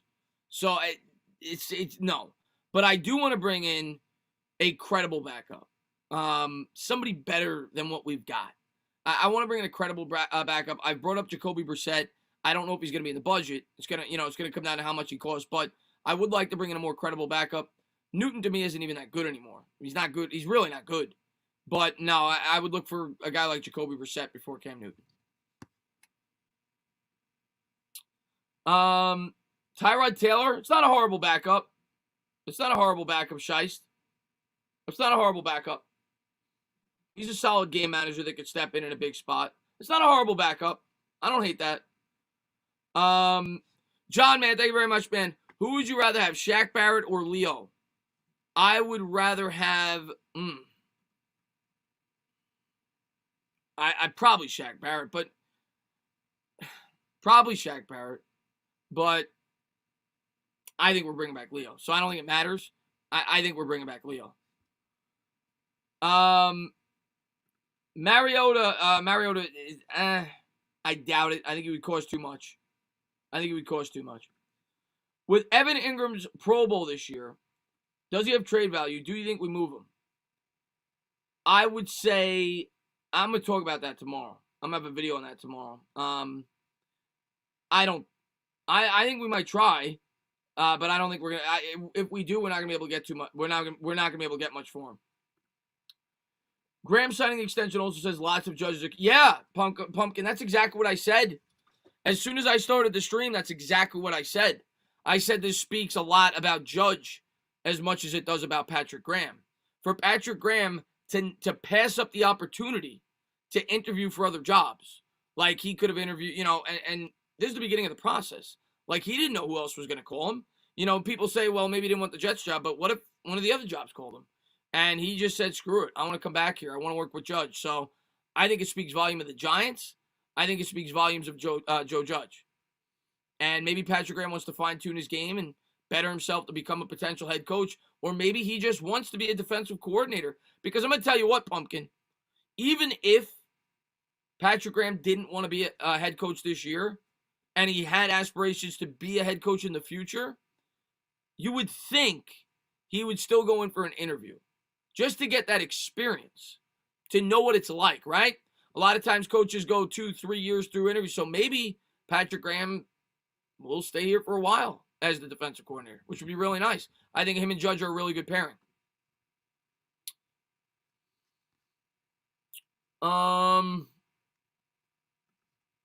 Chris, who do you want to draft? Rousseau, Waddle, Pay, or one of the top 2 corners? Oh, man. Okay, so those are my choices. I'm going with Patrick Surtain. You're giving me Waddle or Surtain. I'm going with Surtain. Mark, man, thank you very much, man. I appreciate it. He says, need an edge or it will be hard to close out games. Yeah, we definitely need an edge. We absolutely need an edge. And we absolutely need a corner, too. We need a lot on deep. Not a lot. We need 2 pieces, I think. I think we need a corner, and I think we need an edge. We get that. I think we can have a really good defense next year, Mark.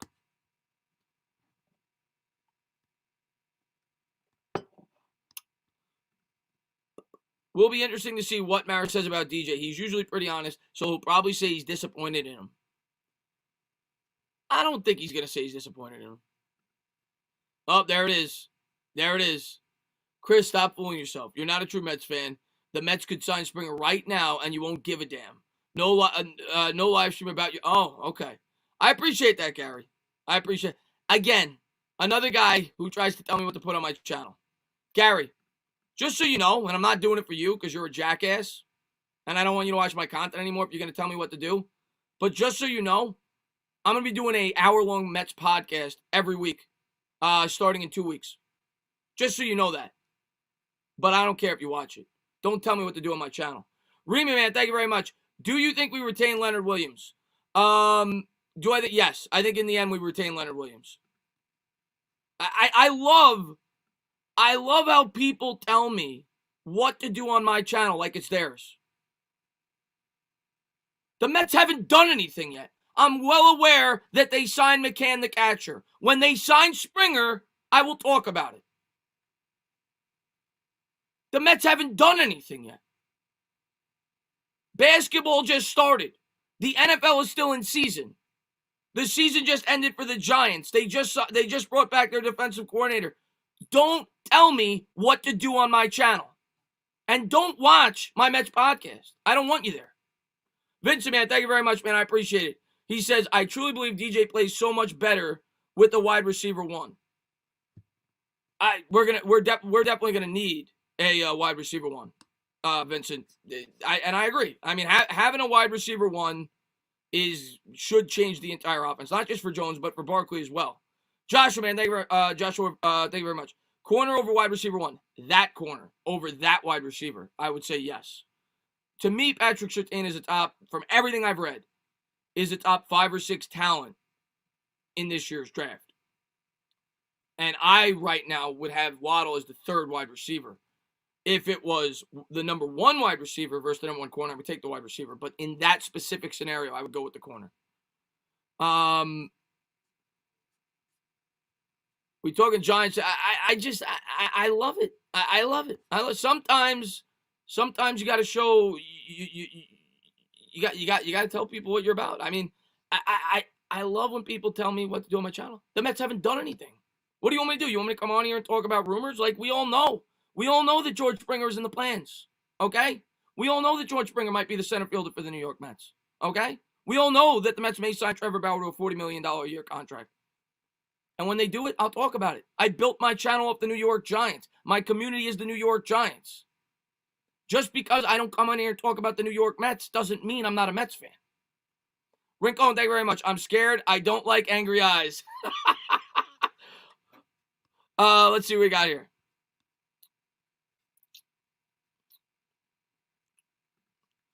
Who's the best pass rusher we could get at 11? Right now I'd probably still say Rousseau, even though he's dropping down. He's a guy with a lot of upside, but right now I would probably still say Greg Rousseau. Justin, man, thank you very much, man. Too many quarterback needy teams in front of us. Get a wide receiver one.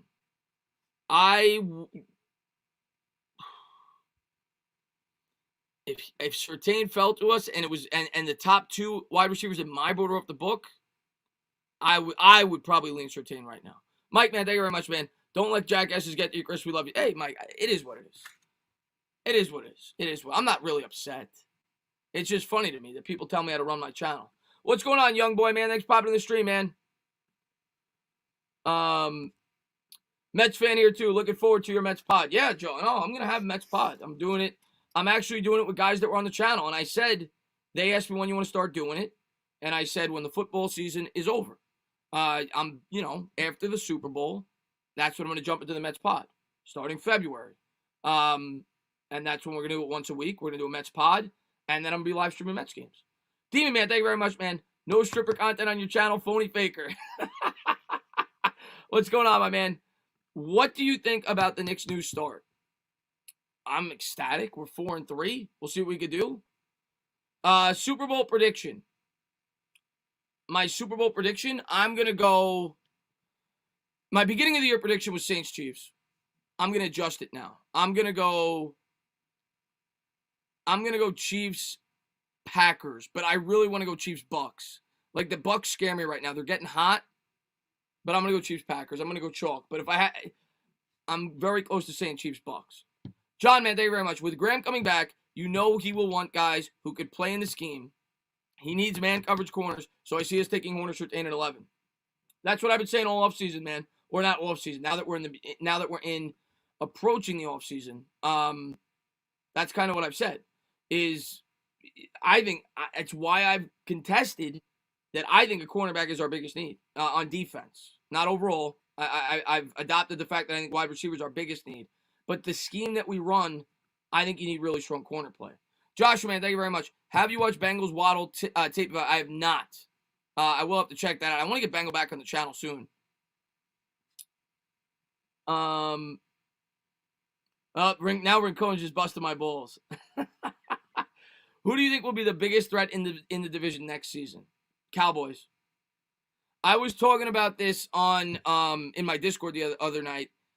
I think it's a clear two-team race right now. In my opinion, today, I think it's Giants-Cowboys. I think Washington is gonna, and I gotta see what they do. My opinion might change if they go and get Matt Stafford.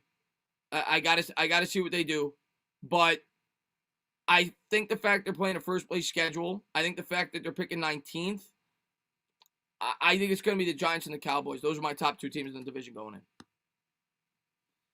If the Cowboys bring back Dak Prescott.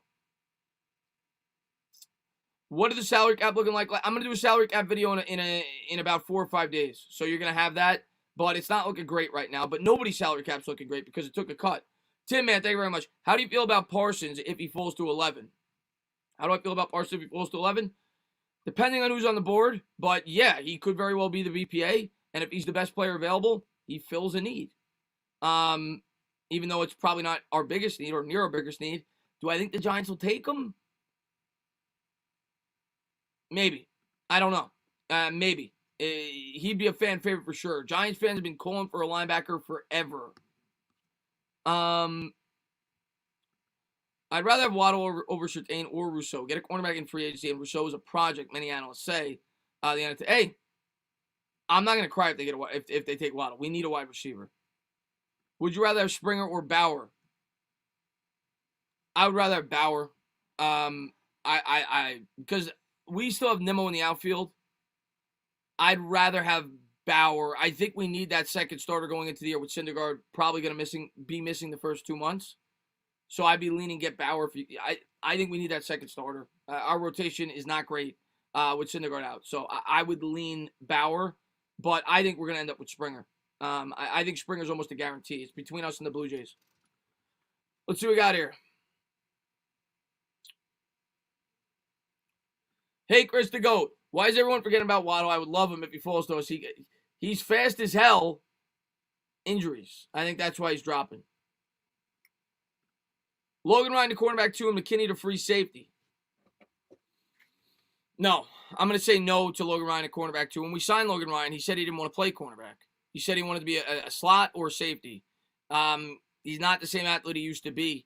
If anybody on this team is going to play that cornerback 2 and we're not bringing somebody from the outside, I'm leaning Love at this point. I think Logan Ryan's going to stay where he is. I think you're going to see a lot of 3 safety sets. I think you'll see them play Peppers a lot in the box, at the linebacker position, things like that.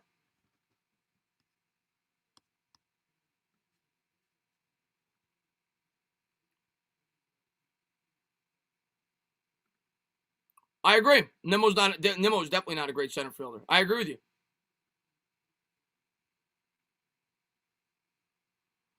Let's see. Maxwell, man, thank you very much. Have you thought of doing any sports cards videos? Yeah, I have. The only thing, Maximo, I collect cards as well. In case you didn't know that, guys, it's a hobby I do. But I don't know if I would have to do a separate channel or do it on this channel. I haven't decided yet. And I think the only thing you guys would be interested in are box openings. A lot of times I'll buy like individual cards. I've thought about it.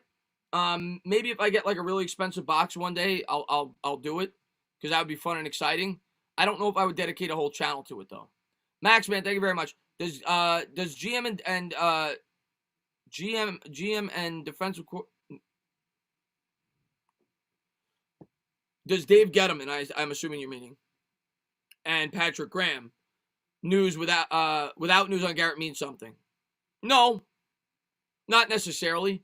I mean, Garrett may be wanting to play the field. He may be wanting to see what's out there. He may not be as committed to the Giants. That doesn't mean he won't come back. He may be wanting to take interviews. Doesn't mean it. I don't think Garrett will be back though. In the end, I don't think. I think they ended. I don't think they ended on a high note. So I don't think he'll be back with everything that happened with Colombo.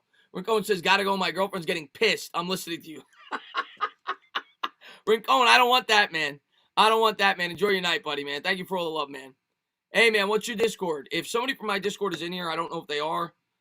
If you guys could post the Discord, I would believe it. I would appreciate it, rather. I was reading what Pavith had to say, and he said believe. He says, do you believe just as wide receiver, the tight end position does not need to be drafted in the first round?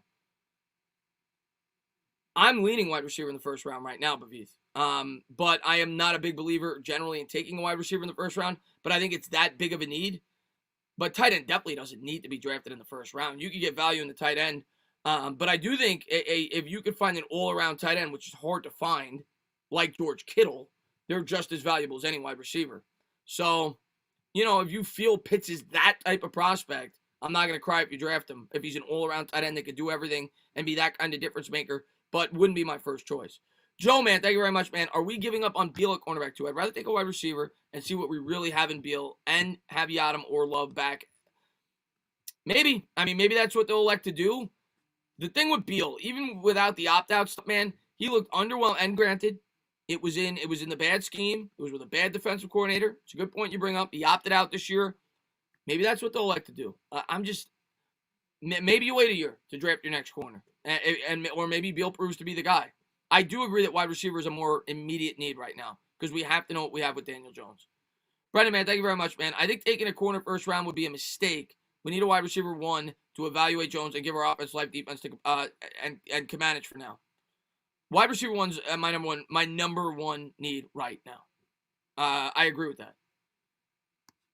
And again, I don't think the situation that was proposed to me, I don't think it's going to be there on draft night. I really don't. I don't think we're going to be able to take the number 1 corner at 11. I think he's going to be in the top 5. That's where I'm going to have him mocked. So I agree with you. What I think is going to be presented to us, I think we're going wide receiver. Mark, man, thank you very much. Do you respond on Twitter? I ask lots of questions. I don't know why. I never see it, Mark, unless you have a different name. I never see it. I got to go on Twitter and see why that's not getting to me. He says, do you respond on Twitter? I ask a lot of questions on my lunch break, but I think bringing up Chase Young every week gave you a headache. No, not at all, man. I don't ignore you. I don't see it. But maybe you message me privately. Sometimes I don't check the messages privately. I'll try to do my best. I'll go on there and look. John, man, thank you very much, man. Honestly, we could speculate. We want who we should draft, but we won't know till free agency is over which position we will need. Well, yeah. The free agency always tells a lot of the story, you know? And I think that, like what I said earlier, I think where we're drafting is going to dictate our free agency. What they think is going to be there at 11, if they feel like all the receivers are going to be gone by 11, which I don't think is going to be the case, then they'll probably go out and sign a wide receiver in free agency. But in terms of the top-tier wide receiver prospects, if it's the reverse, if they think they're taking a receiver there, they go defensive free agency. Philly Notion, man, what's going on, my man? He says, Tana, sorry for that tank. Psych. Oh, you son of a bitch. You son of a bitch, Philly Notion. What's going on, man? Thanks for popping in the stream, man. Go check him out. Joey G Sports, man. Thank you for the $1 donation, man. I appreciate it, man. You son of a bitch. You think we could hire Matt Patricia as anything? Yes. I think Matt Patricia could definitely be the defensive coordinator. I've talked about that in the... Well, no, not now. What am I saying? I'm still talking to Patrick Graham. No. Now that Patrick Graham's been brought back, absolutely not. He would have been a guy I would have my eye on had Patrick Graham signed on as head coach tomorrow. Cody Collins, man, he says, Tana, look at the video I tagged you in on Twitter. I made about you and Bad Dog. I want to see your reaction, please. You want me to look right now? Did you just do it? If you just did it, hopefully I could find it. I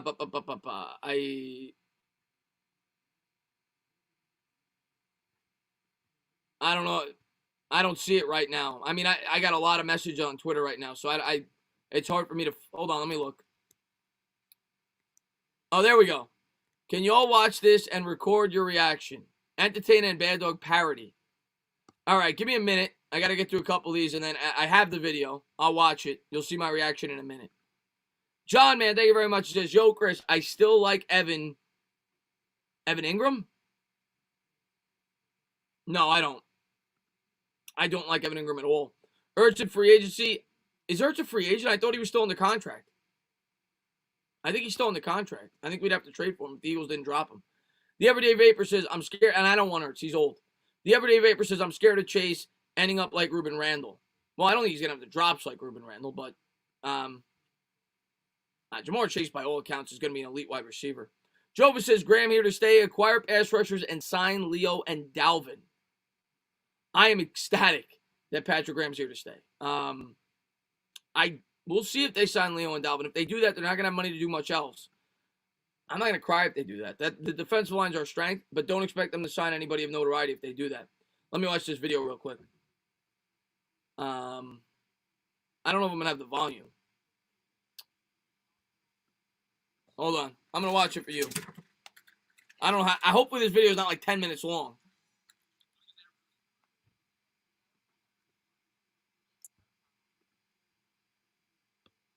It's 4 minutes.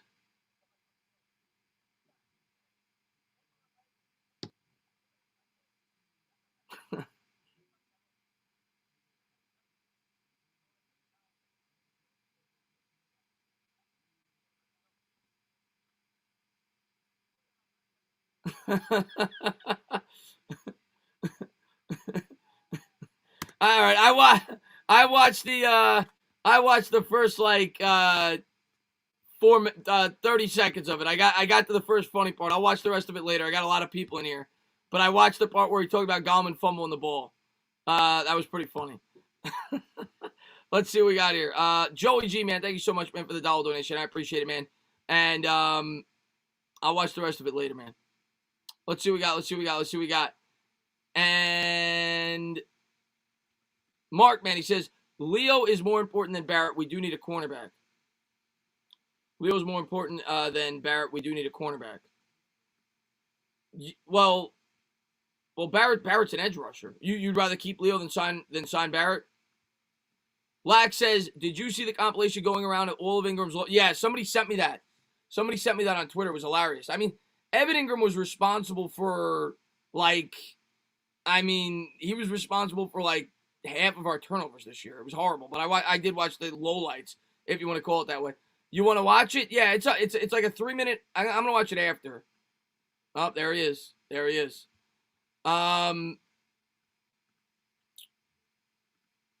What do you think we do with Golden Tate? We pretty much have a better and younger talent in Pettis. We're cutting Golden Tate. I could have told you that at the beginning of the year. We're cutting Golden Tate. No doubt in my mind. We're cutting Golden Tate. Evan was responsible. It's a dollars and cents thing. Evan was responsible for 6 picks this year and a fumble. Don't forget that. Daniel Jones got credited with the fumble, but it was really Evan Ingram's fault where he pitched it to him against the San Francisco 49ers.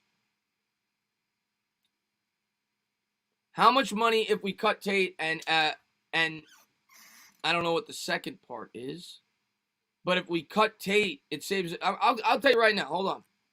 New York Giants cap space. I'll tell you right now. If we cut Tate, it's about $6 million though. John, man, thank you very much, man. Just my opinion, but not on the Leo hype. He should have been playing the way he did this season.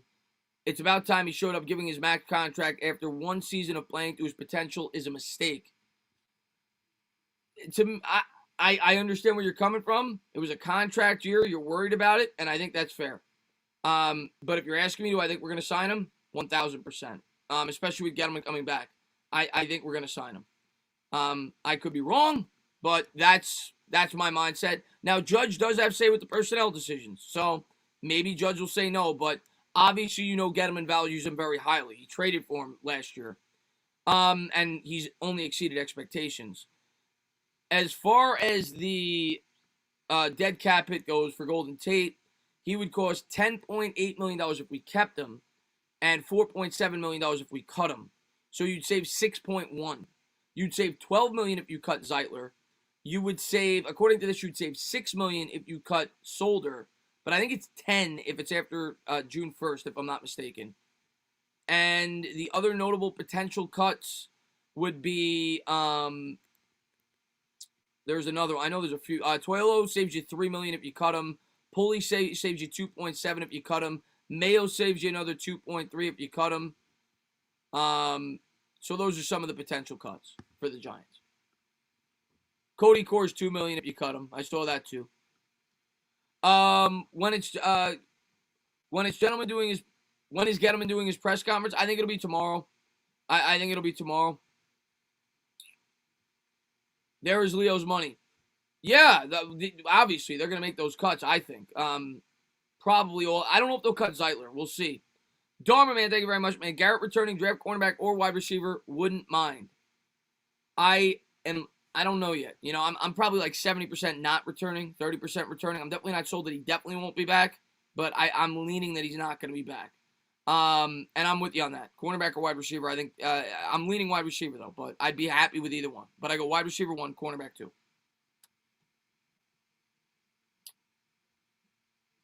But why do you always get trolls in here, man? Should they approach Zeitler about restructuring?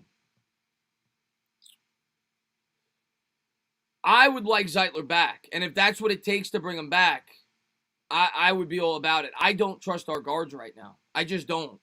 And maybe you want to use some of that cap space to bring in a veteran, kind of like they did at the tackle position the last 2 years with Remmers, who was very cheap, or Fleming. Maybe you want to do that with a guard. Maybe that's the better approach. But right now, if you ask me going into the year, Will Hernandez and Lemieux, man, I don't know about that. I don't know how confident I am about that going in. And Jackson, man, thank you very much, man, for the $5 donation. I really appreciate it, man. In the press conference before the game, didn't it seem like Garrett thought he would be back? See, Sabrina, and thank you for popping in, Sabrina. I think it was the opposite for me. When Garrett talked before the game, for me, the way I read those quotes were he was very non-committal. Like, they asked him, like, I don't remember the exact question, but it was something along the lines of, yeah, Graham's staying with us, card coach, he's back.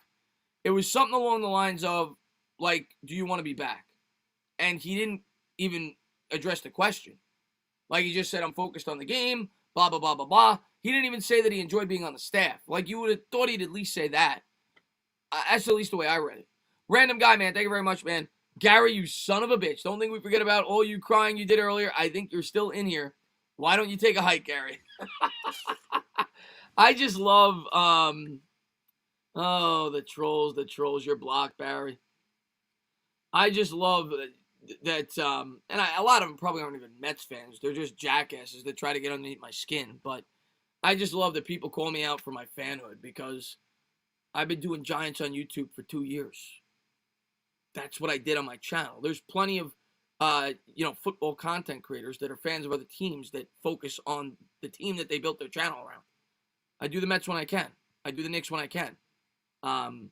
Yeah.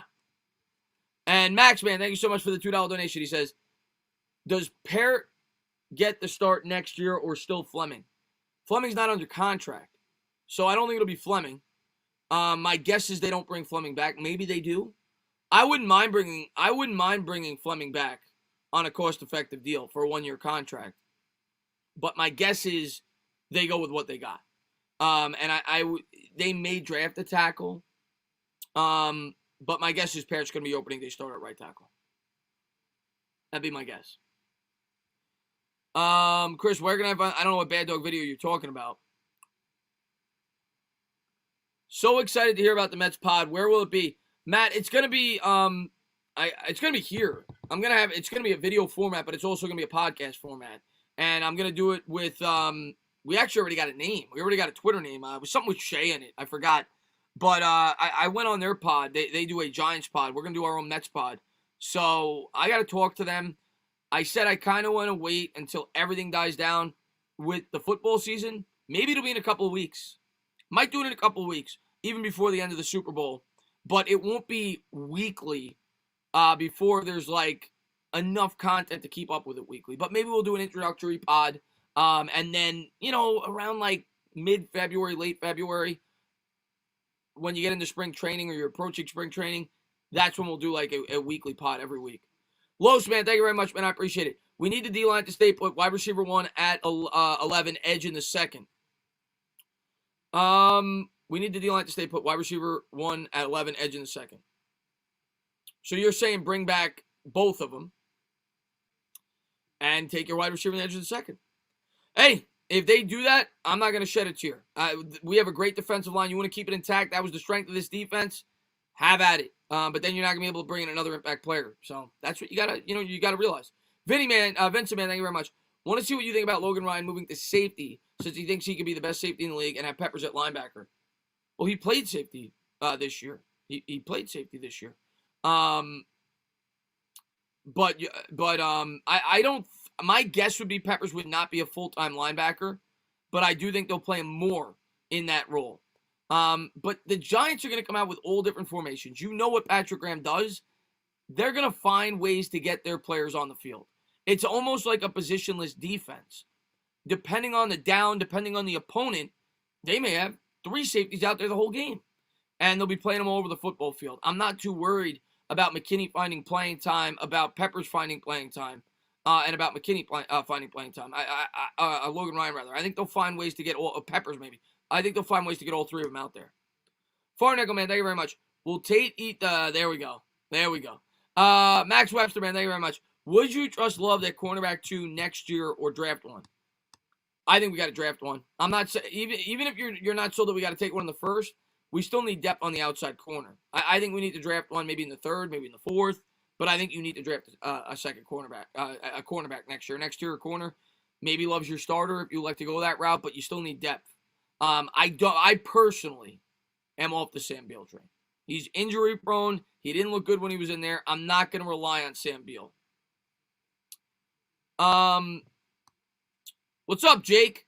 He says if Ingram just catches the ball, Jones finishes the second half of the season with no interceptions and 1 fumble. Is that true? That's crazy. That's insane. And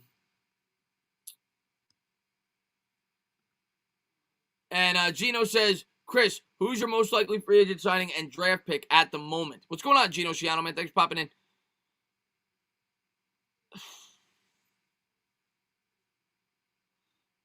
It's very tough for me to say it right now because there's so many factors that need to be answered. I don't know the exact cap situation. I don't know who we're cutting. And I don't know who we're bringing back. It's hard for me to give you a name because I don't know which wide receiver is going to be kept. If we're going to add a wide receiver, my guess is we're not going to have it in the budget to add a guy like Allen Robinson. That's my guess. I think we're going to spend money on Leonard Williams. If we're going to bring in a receiver in free agency, I think it would be a guy like Corey Davis. That's my guess. But they may not bring in any huge splashes. They may not. They may keep it status quo and bring both Tomlinson and Williams back. We don't know yet. And Jason, man, thank you very much.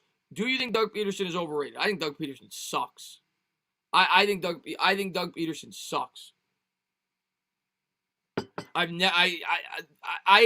obviously watched a lot more Eagles games since I've been on YouTube because I call the games. I am not a fan of Doug Peterson. I think he's a bad in-game decision maker. I am not a fan of Doug Peterson. So if he's rated at this point, yeah, he's overrated. I am not a fan of Doug Peterson. I haven't been a fan of Doug Peterson since I've been on YouTube. I'm not impressed with him as a head coach. John Kim, man, thank you very much, man. Jason McCourty is a free agent. Judge guy at cornerback 2. Let me look. Because I know Devin's a safety. How old is Jay? Well, they're twins, aren't they? Let me take a look. Jason McCourty. I know he's up there in age. How old is he? McCourty, 5'11". He's going to be 34. I don't know, man. A 34-year-old corner. I mean, maybe on a 1-year deal as a stopgap. I don't even know how he was last year in terms of coverage. Let me look. Nah, he was bad last year, man. He was bad. He had a really bad grade. I'm not interested. He's 34 years old. Nah. Red, man, thank you very much, man. Will Solder be at right tackle next season, re-sign Gallman? No. Solder will not be back with the New York Giants, in my opinion. It makes no sense. No sense. And, oh, man, thank you so much, man, for the $20 donation. I really appreciate that, my man. Thank you so much, man, for being such a great supporter on the channel, man. What's my thoughts on Clowney? My thoughts on Clowney? I don't want him. I don't want nothing to do with him. To me, at this point, Jadeveon Clowney is a name. He's a guy that has underperformed since he's been in the league. He's injury-prone throughout his career. I don't want Clowney. I was for Clowney on a 1-year deal going into the offseason. He's only a year older. I don't want Jadeveon Clowney. He's one of those guys that teases you. Like, when I watch Clowney, every once in a while when I see him on a primetime game, he'll really, like, be a huge difference maker in the game. But he's so inconsistent. I'm not a Clowney guy. Not a Clowney guy, man. Paul, man, thank you so much, man. Stand up, new member. Welcome to the channel, man. I really appreciate that, man. Chris, I need a stiff of the hoodie. There you go, Big Mac. Take a whip, man. Take a whip. But let me ask you guys. Because I always say this. I want you guys to be a part of my channel as much as I am. That I want you to feel like it's just as much your channel as mine. I want you guys to enjoy the content that I put out. And obviously, I know a very large part of my channel, almost all my subscribers are the Giants because I exclusively did the Giants when I started YouTube. Let me ask you, do you want me to start doing a lot more Mets videos and Knicks videos now? Because if that's what you want, that's what you get. Or do you want me to go Giants, Giants, Giants, Giants? Mix in a Knicks live stream. Giants, Giants, Giants, Giants. Mix in a Knicks live stream. Oh, no, Hunter. I do what I want to do. But I always like suggestions. I don't like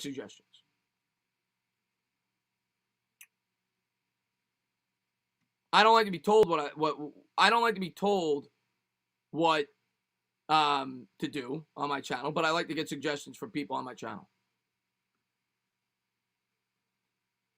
Do what you enjoy at the end of the day. I will support you whatever you do. I appreciate that, Gio, man. Thank you very much, man. I don't really care, but I like to get into the other sports. Yeah, well, I'm definitely going to be doing the Knicks live streams. I am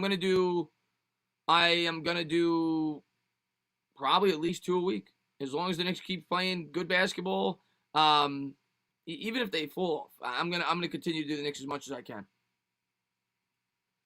And Jackson, man, thank you so much, man. I really appreciate that, man. Thank you for the $5 donation, man. I really appreciate it, man.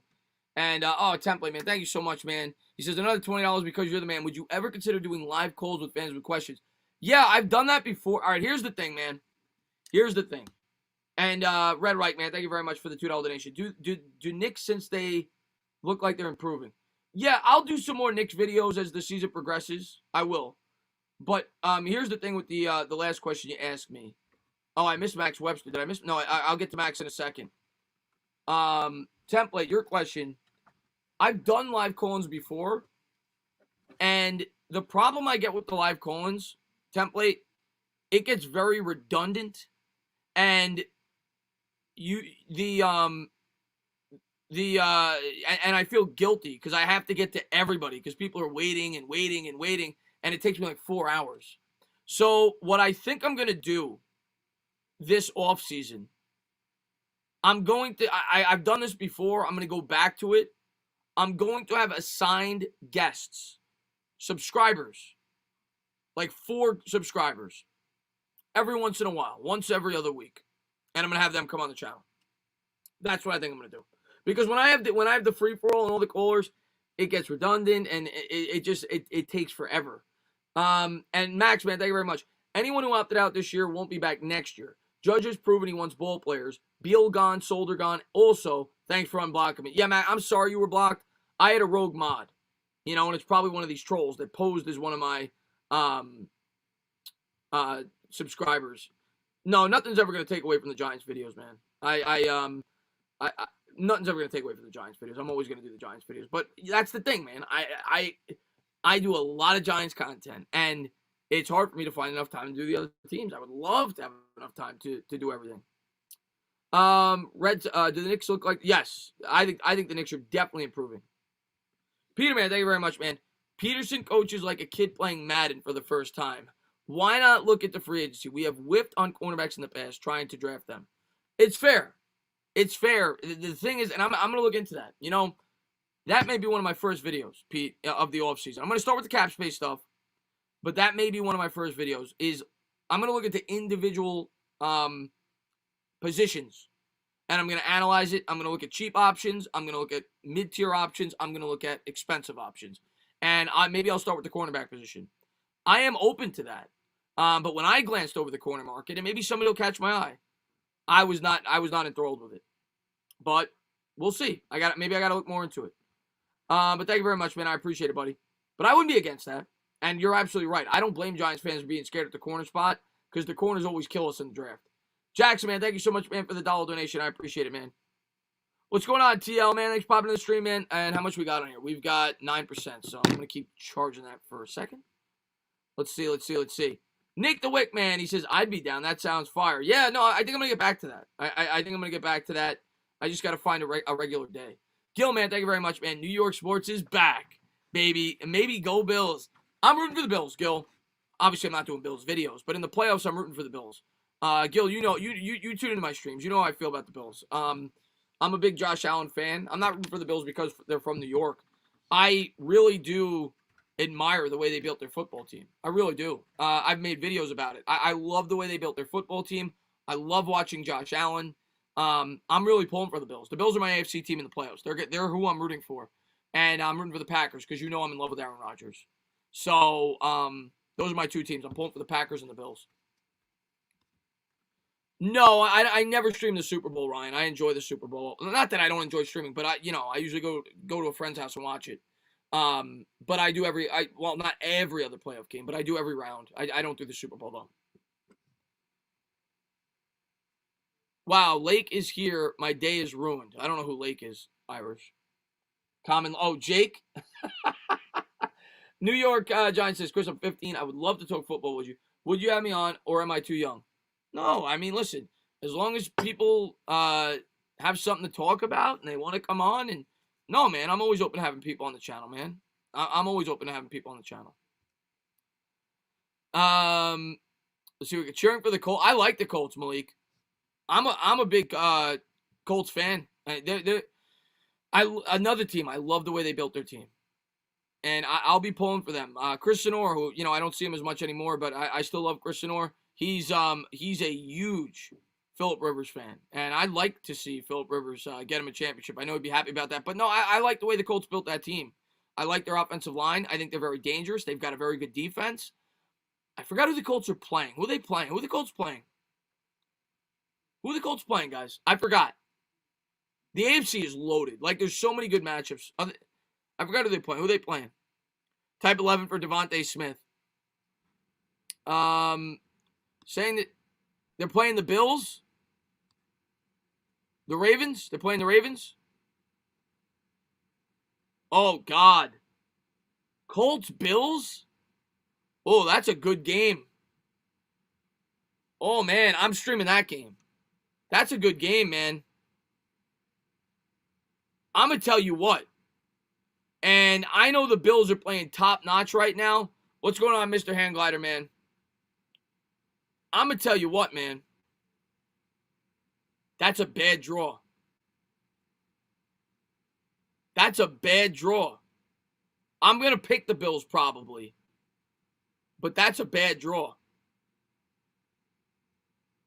Colts are going to give them a game. They have a really good defense. And Josh Allen, as much as I like him, is not allergic to turning the football over. I think that's a good game, man. What's going on, Max, man? Thanks for popping in the stream. I see Authentics in the chat, man. Max says, remind me later. What does this pop-up? I hate pop-ups. He says, Entertainment Dog Sports, I have a loaded question. I'd have to donate like $200. Well, I didn't pull it up because of that. He says, I'd have to donate $200 to ask, what is the best way to get it to you for a video or something? Because I don't have $200 right now. You don't have to give me $200, Max. You message me on Twitter. You don't got to do that. Message me on Twitter. Email me. If you have a Twitter, message me on Twitter, Max. You don't got to message me on Twitter, man. But thank you for being a great supporter, man. And Dennis, man, he says, Barkley's health is a concern. Our O-line is getting there. If Barkley can't stay healthy or his numbers are down, Gettleman wasted a number 2. Your opinion this for the future. Trade him after 2021. That is going to be a crossroads for the Giants at the end of the year. And a lot of it's going to come down to Dave Gettleman, if Gettleman's still here. Gettleman, of course, drafted Saquon Barkley. Okay? So it's going to come down if Gettleman's still the GM the following year, I think. And it's also going to come down to if Saquon Barkley can stay healthy. If Saquon Barkley can stay healthy, I think that's when it opens up the possibility to either retain him or trade him. If he gets hurt again, he's got no trade value. And you almost got to play it out and play him on the 5th year of his rookie deal. So it's very hard to answer the question right now for Saquon Barkley. I've talked about Saquon Barkley. I love Saquon Barkley. I still think he's a difference maker. He's got to stay healthy. But for me to justify, and I try to be as fair and unbiased as I can when it comes to Saquon Barkley, because everybody knows I love him. He's my favorite player in the team. He's my favorite player in the NFL. To justify extending Saquon Barkley for me, he's got to prove he could elevate this offense. Like he's got to be a 2 or 3 game difference maker to pay a running back that kind of money. So if we win 6 games next year, I can't extend Saquon Barkley. If we win 11 games and he has an unbelievable season, well, then you got to start to think about it. But we'll cross that path when we get there. I think that'll be a very hot topic of conversation after the 2021 season. And Dre, man, thank you so much, man, for the $5 donation, man. I really appreciate it, man. Thank you so much, man. Great supporter of mine. And let's see. I think he asked me a question. Dre, man, thank you so much, man. He says, Tana, I have NFL connections, current retired players. I would love to talk football with anyone willing to listen. Let's rock and roll, Dre. Let's rock and roll. Did you follow me on Twitter, Dre? I think you do. If you follow me on Twitter, Dre, shoot me a message. Shoot me a message, man. I'd love to have you on, man. Absolutely. Love the cigar. And if you don't have a Twitter, just message me on one of my videos asking me for my email, and I'll give it to you. Jason, man, thank you very much. Who's your pick for MVP and Defensive Player of the Year? MVP is obviously Aaron Rodgers. Like, I at this point, I don't even think it's a question mark. Aaron Rodgers is the MVP. But if I had to rank the order right now, I'd go Aaron Rodgers 1, Mahomes 2, Derrick Henry and Josh Allen are like tied for me for 3. Defensive Player of the Year? I gotta look at the numbers for that. I know Myles Garrett was having a big year, wasn't he? Let me look at the sack leaders. Let me look at the sack leaders. I know Garrett was having a big year, I thought, but he was my pick for Defensive Player of the Year when the year first started. And Los, man, thank you very much, man. Sign Leo. Hold on, I keep getting these pop-ups, man. Sign Leo Barrett. Draft a wide receiver in the first, cornerback in the second, wide receiver in the third, defensive tackle, running back, tight end. That's a lot of holes. So you're getting Shaq Barrett and Leo. You're letting Dalvin walk. You're getting your DT in the fourth, which makes sense. If you have the money to do that, have at it. You get yourself an edge rusher, you bring Leo back. If you have the money to do that, have at it. Let me look at I want to answer that Defensive Player of the Year question. I'm curious myself. Let me see. Let me see what we got here. I would say right now, TJ Watt or Aaron Donald. TJ Watt or Aaron Donald. And every time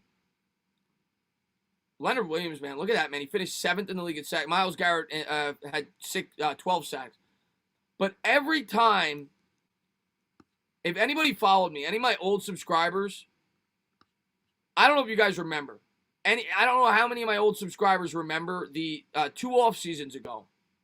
You probably don't. Who was the edge rusher that I was clamoring for the New York Giants to sign? Like, I was dying for the New York Giants to sign. Any of my, I'm going to test you guys. Any of my old-time subscribers here that have been here for a couple of years, who was the edge rusher that I said they absolutely have to sign in the, I think it was the 2019 offseason. Now, he ended up getting paid more than I thought he would, but who was the edge rusher I wanted them to sign? Irish hit it on the head. Irish hit it on the head. Irish hit it on the head. Zadarius frickin' Smith. Zadarius frickin' Smith. And as I'm looking over the stats, 12.5 sacks this year. I think he had 12.5 sacks the year before. That guy friggin' exploded. Max, man, thank you very much, man. Twitter message sent. All right, Max, man, I'll definitely check it out after the stream. Yeah, it was Zadarius Smith. Zadarius Smith. And the other guy that I really wanted was Adrian Amos, who went to Green Bay as well that offseason. I wanted the safety. But I really wanted Zadarius Smith. And that guy's a freaking monster, man. I wanted Josh Allen in the draft.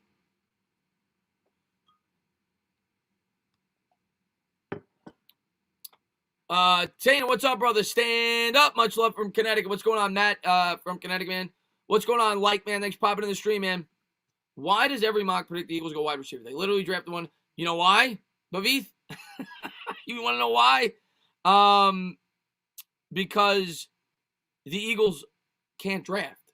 So they draft a wide receiver, they miss. They draft another wide receiver, they miss. And they'll draft another wide receiver this year, and they'll miss. That's why. But no, that's why. I mean, the wide receiver. I think the Eagles have so many holes, though. I'm going to tell you what. If I was the Eagles general manager right now, like if they fired Howie Roseman, I would probably I would do everything in my power to draft the tackle. Sewell. I know you can't get him at 6. That's the type of player they need because right now, the Eagles are nowhere close to competing. And a guy like Sewell is a long-term pick. I don't think they're in the place to be taking a wide receiver. I think that is the worst thing the Philadelphia Eagles could do. That's just my honest opinion. They need to fix the rest of that roster. They need to start from scratch. They need to start building up the line again, and they got to start over. I would not take a wide receiver if I was the Philadelphia Eagles. But if Howie Roseman is back, that's what they're going to do. Howie Roseman's going to try to save his job. He's going to try to keep that team afloat. it's a mistake. Big Bang, man. Thank you very much, man. I appreciate it. He says, didn't Dalvin already come out and say he would take a hometown deal? Yeah, he did. But I think he'd still cost at least $10 million, $9, $10, $11 million in that range. Yeah, Mariana, that's what they should do.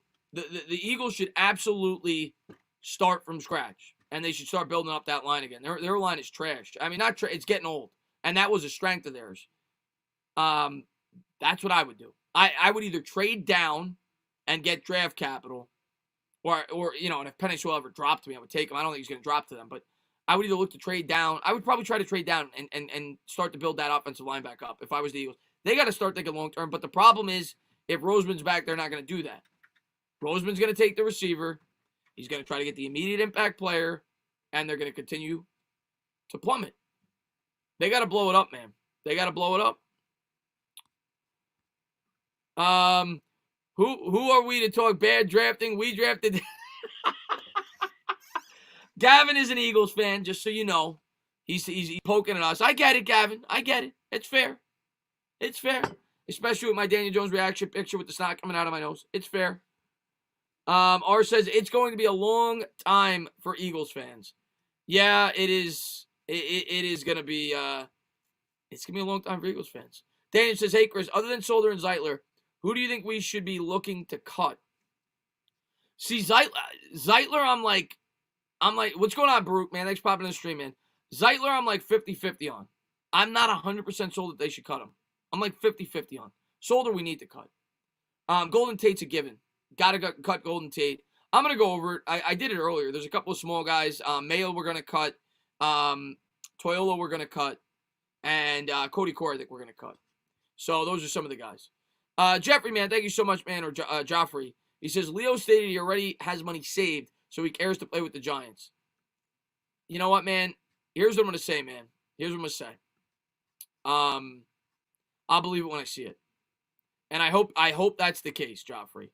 I'll believe it when I see it. When he takes a hometown discount to play with the New York Giants, I'll believe it when I see it. Because from what I've seen with Leonard Williams since he's been with the New York Giants, and I am not criticizing him for this. Because if I was Leonard Williams, I'd do the same thing. It's a business. Okay? They treat you got to make your money, especially in the NFL. You have a short lifespan as an athlete in the NFL. Okay? You got to make your money. You got to try to make as much as you possibly can when you have the opportunity. So in no way, shape, or form am I criticizing Leonard Williams. But what Leonard Williams has shown me since he's been with the New York Giants is he's going to try to get every single penny that he can. He wasn't willing to sign a 3 or 4 year contract before the year started. They couldn't come to an agreement, so they had to franchise tag him for $16.5 million, which was way above his market value. And even when they franchise tagged him for $16.5 million, he tried to get paid as if he was a defensive end, and he tried to get $19 million. Leonard Williams has shown me from the beginning that he is going to try to get every penny he can get. And I'm not faulting him for that. I'm not faulting him for that. But I don't see him being generous. Let's put it that way. Rudy, man, thank you so much, man, for the $2 donation. I appreciate it. He says, Tana's football IQ equals better than the Philly Pigeons general manager. Rudy, everybody in this chat, even like the 3-year-olds, have a better football IQ. No, I'm kidding. But I am not a fan of the Eagles' upper management. I have not been for quite some time. And I know they won a Super Bowl. I got to credit them for that, but not a fan of Howie Roseman. But Rudy, man, I hope you're doing well. I'm going to have a members. I don't want to give you the day yet. I don't want to commit to it. But I'm going to have a member stream very, very, very, very soon. Matthew says, how do you become a member? If you go to the channel, there should be a join button. Sugar Tots is too. John Kim, man, thank you very much. Says, what do you think about Romeo Okwara? He had a career year and way cheaper than Leo. Wow, I didn't realize he had that good of a year. How old is he? How old is Romeo Okwara? Let me see. The other thing you got to factor in, though, it's about continuity. You want your guys to come back that have played with each other. And you want them to grow together. Okwara is interesting. But I don't know how much he would cost. He's still young. He's 26. He had a good year. He had 10 sacks. I I think we're I think we're sticking with Leo, man. I really do. What's going on, Colts, my man? Do you dabble in draft simulators? I do. I haven't done it yet, but I do. For my mock drafts. I actually, last year, and I'll probably do it again, I did, you know what I'm going to do this year, guys? I think it's going to be fun. I'm going to have like 6 YouTubers. Or, let me see, 8, 16, 25. I'm going to have 8 YouTubers. Me and 7 other YouTubers. And I'm going to let you guys pick. Preferably guys from other teams, maybe a couple of Giants guys as well. But I think it would be cool if they got to pick as if they were their team. And we're going to simulate a 32-team draft, first round. 8 people, 8, 16, 24, 32 each, get 4 teams. I think that'd be really cool. We're going to do live streams doing that. I've done that in the past. It's going to be a lot of fun. Dre, man, thank you so much for the $2 donation. I appreciate it. He says, Tana, check your Twitter and Instagram. I will after the stream, man. You got it, Dre. And diehard Giants fan, man. Thank you so much, man. I really appreciate it, man. With the $10 donation, with the I gotta do it. I got the trucker hat, so I got it's not the fitted hat, but I gotta do it, man. Thank you so much, man, diehard Giants fan. I hope you're doing well, man. Thank you for being such a great supporter. And in case you didn't read the title, Patrick Graham is back. Patrick Graham is back. I know you're excited about that, my man. I'm not seeing the join button. Matthew, I don't know how it works, man. Maybe you're not on. Maybe you got to go on a different device. I don't know how it works, man. You need to have Bangle on for that. I will reach out to Bangle. Listen, I will put it in my community notes, and within reason. Like I doubt I'm gonna get a guy with 1 million subscribers. Within reason, I will let you guys pick who you want me to reach out to try to get on the channel for a 32-team mock draft. Live. So I think that'll be a lot of fun. Ian, man, thank you very much, man. I really appreciate it. Do we draft Devontae Smith Jr. out of if he's there? Yeah, he's definitely in play if he's there. And I already know he's going to be this year's Isaiah Simmons. But this year, I'm at least right now. Maybe my mind will change. I am agreeing with the Isaiah Simmons crowd. I think we desperately need a wide receiver. And yes, I think at this point. Yes, I think we would take him if he was there. Absolutely. And Connor, man, thank you so much, man. I appreciate it, man. If Smith ain't there at 11, should we go for Waddle or Bateman? Most people would tell you Waddle. Bateman, I think you can get a little later from what I've seen, at least right now. So if you wanted Bateman, maybe you trade down. Maybe you don't take a wide receiver, too. That's the other option. We got to see who's there, if that's the scenario. Stand up, new member Thomas, man. Thank you so much, man, for becoming a new member, man. I really appreciate it. We're gonna go for like another what is it? 9:47. I'll go to 10. I started at 7:30. We'll go another 13 minutes.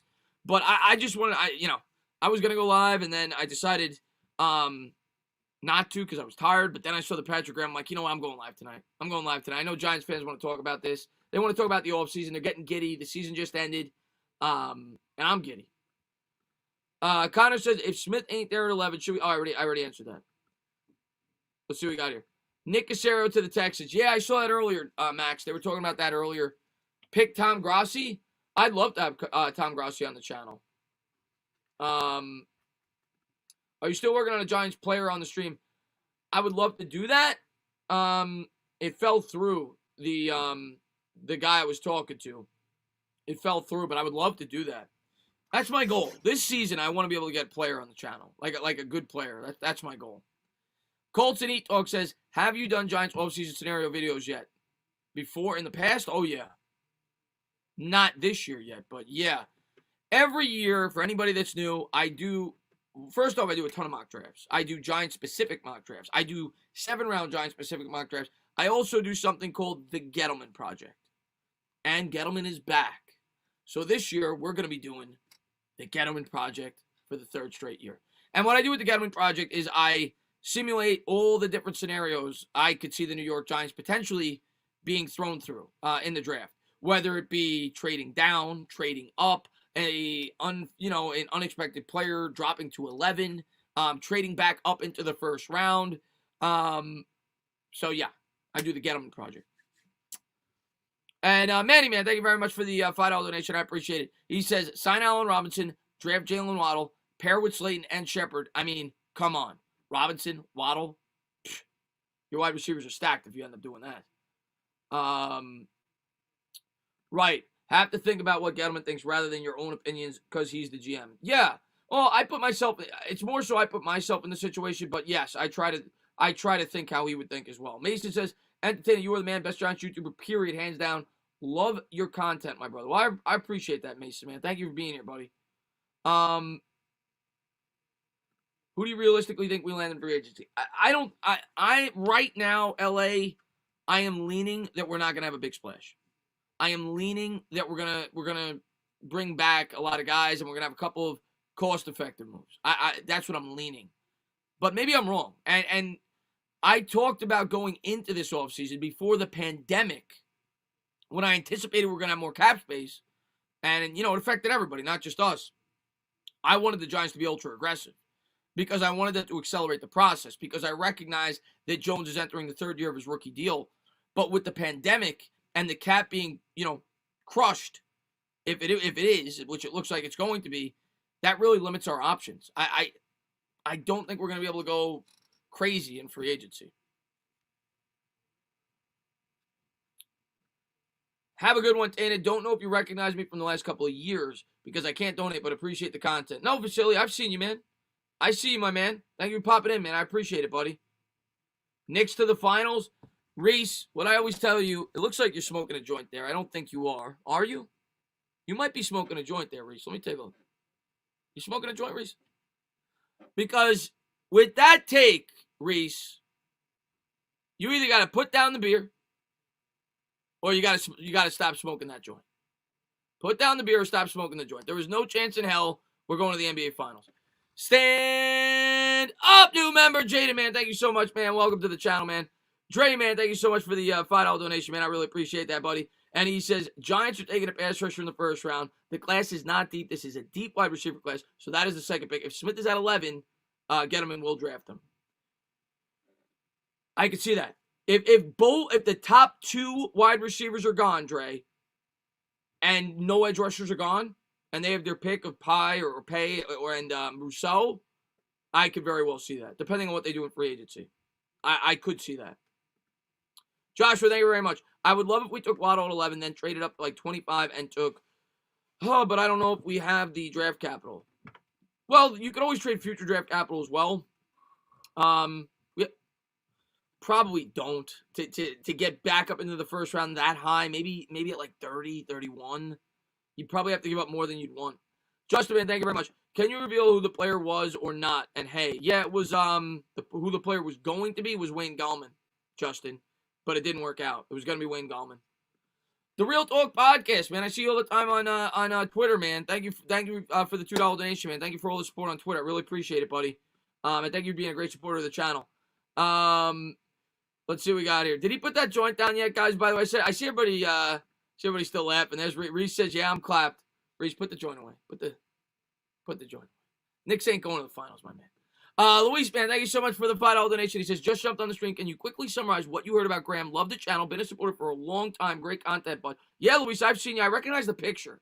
I always recognize people by their pictures, and I remember your picture. Yeah, I mean, basically what happened with Graham was Graham got offered an interview, not the job, but an interview with the New York Jets. They wanted him to come in, and all accounts were that he was going to. And I made my video. It was like 10 hours late. And then as soon as I posted the video, 20 minutes later, news came out that Patrick Graham signed an extension with the New York Giants. So he basically said, New York Jets, no thanks. And the way I take that, Luis, is it speaks volumes about Joe Judge. That Patrick Graham, because it wasn't just the Jets, because the process is just starting. So Patrick Graham could have sat around, and he could have been like, yeah, I mean, maybe I don't want to go to the Jets, but maybe I'll take an interview here, or there. He didn't even want to hear it. He said, no, I believe in what we're doing here. I want to come back, and I want to be a part of this. And I love it. Patrick Graham was in my opinion, our best coach. He was huge for our defense, and it's huge that he's coming back. This team's all about continuity going into 2021, so I'm thrilled that he's back, man. Patrick Graham is Joe Judge's boy. Yeah, that's why he left the Dolphins to come here. RDC might go to the Jets or Texas. Well, you guys might lose a couple of your coaches over on the Colts. You guys got a good staff there. How do you stand on the O-line? They have improved a lot, but I think they need to sign a swing tackle. Yeah, the O-line is not a finished product. You know, they definitely improved, and I think they're only going to get better because they're young, but they're not a finished product. I'm sold on Gates. I don't know if he's going to be the center. I don't know if he's going to be one of the guards, but I'm pretty sold on Gates as being a starting offensive lineman, a productive offensive lineman for the New York Giants.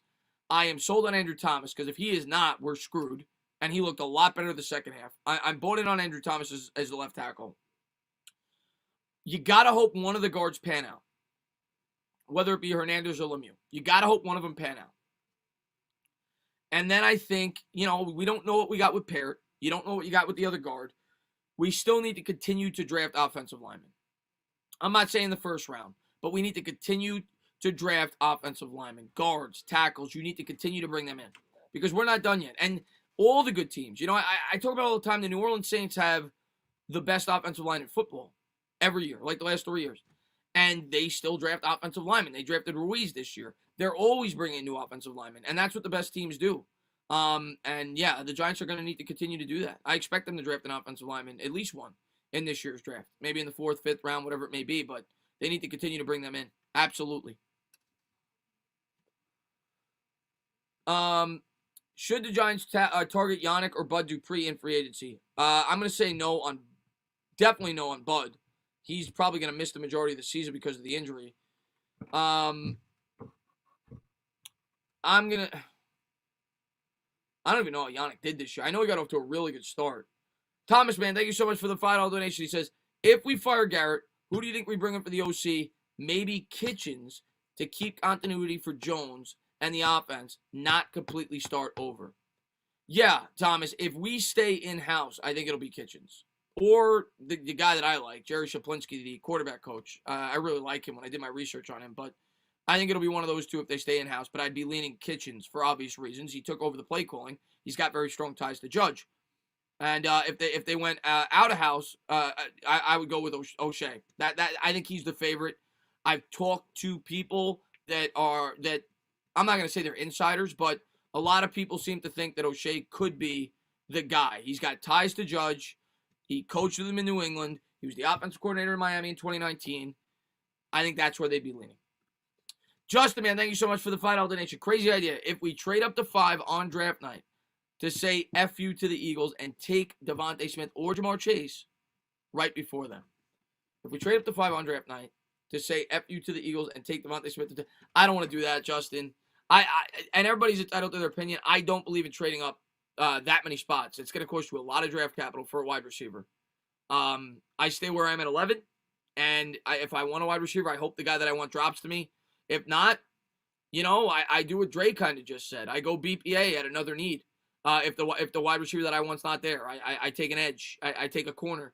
I don't force it, but I don't want to trade up. I just don't believe in trading up for a wide receiver. It's just not me. Sunday, glad to see you in the channel. What's going on, Sunday? Thanks for popping in. I'm not convinced the Eagles drafting a wide receiver. Neither am I. I'm leaning that they're going to. I'll probably have the Eagles taking a wide receiver in my first mock. But it's not a lock. Like, that team has so many needs.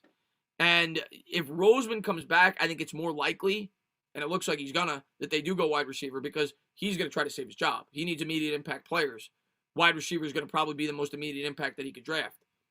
So if Roseman's back, which it looks like he will, I'm definitely leaning receiver. But they have so many needs. They could go Parsons. They could go with secondary help. They could take a tackle. They could do a lot of things. But I think they're going to take a wide receiver, but I don't think it's a lock. I agree with you on that. They can take a quarterback, by the way. They can take a quarterback.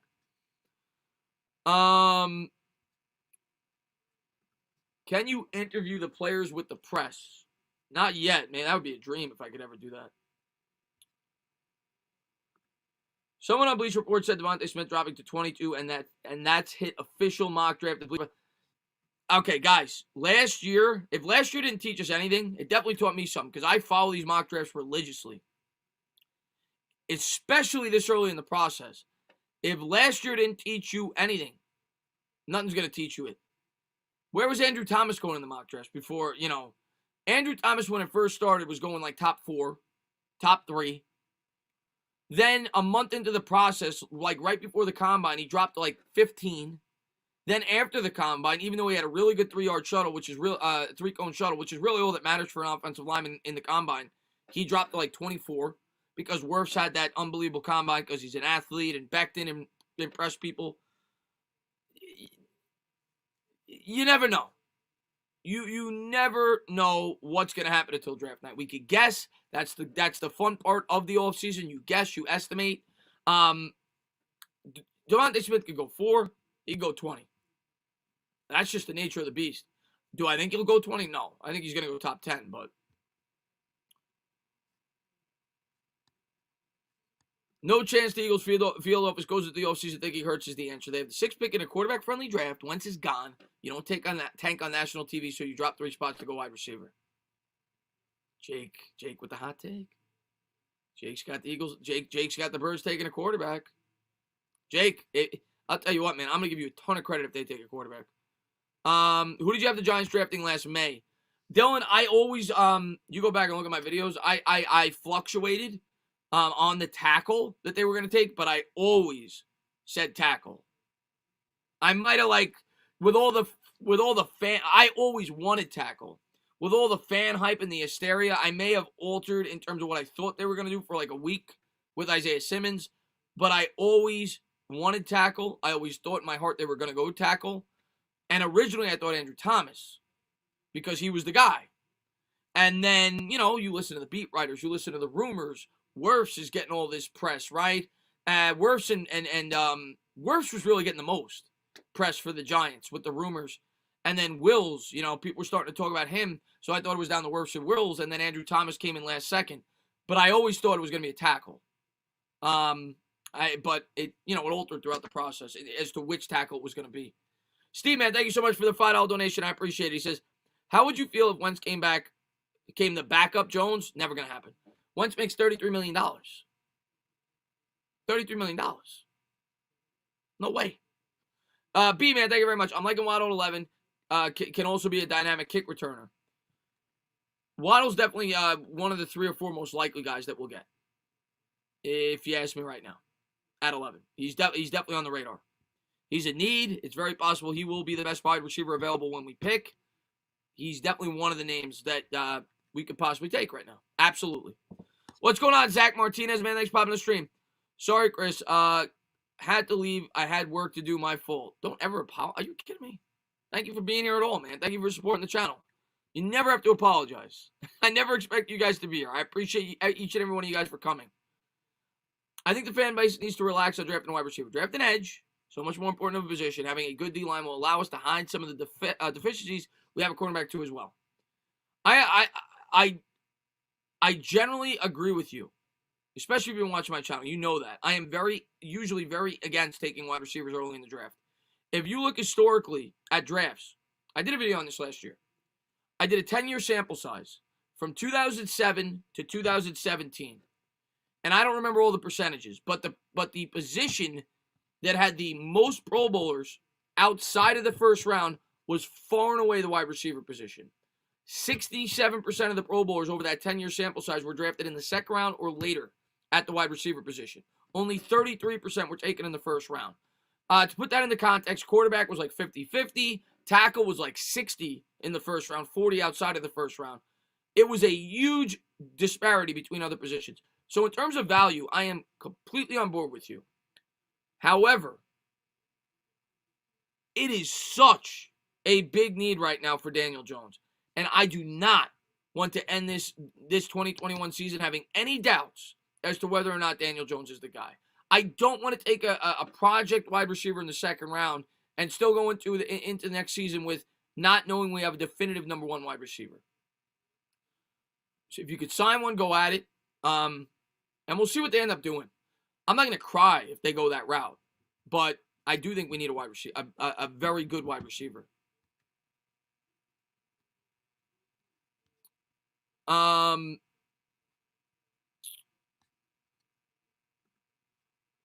Can you go over Nick Gates' performance this season? What, in a video? I mean, to me, he was one of our best players. He was probably Gettleman's most underrated move to extend him before the year started. And I'm very happy he's coming back. He's great. Well, I'm not going to say great, but very good. Ross says Devontae Smith is generational talent. He won the Heisman as a receiver. For God's sakes, he's a beast. We need him. If he's there at 11, I think we'll take him. But I don't know if he's going to be there. Any chance the Giants could get the... I'll never say never, but I do not think so. I do not think so. But we're going to talk about it. We're going to talk about it throughout the offseason. But, guys, I am going to wrap it up. Went over 2.5 hours.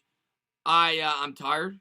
But I can never say thank you enough to each and every one of you guys. Drew Rappler says I chopped my leg off to get Devontae Smith. I can never say thank you enough to each and every one of you guys. I will be live tomorrow if you guys want to come back for basketball. I know a lot of you guys are Giants fans, but Knicks fans, I will be live tomorrow. I have a lot of fun doing those play-by-plays, and the Knicks had a dramatic comeback yesterday. It was a great game. So hopefully they come out with a win tomorrow. So we'll see. But hopefully I see some of you guys there for that. If you guys are Knicks fans and you guys want to come up. Oh, man. Well, now I can't leave. Oh, my God, man. Thank you so much, man, Template, man. Thank you so much, man. Sorry I came back late. What's your thoughts on Ingram, and what will the Giants do with him?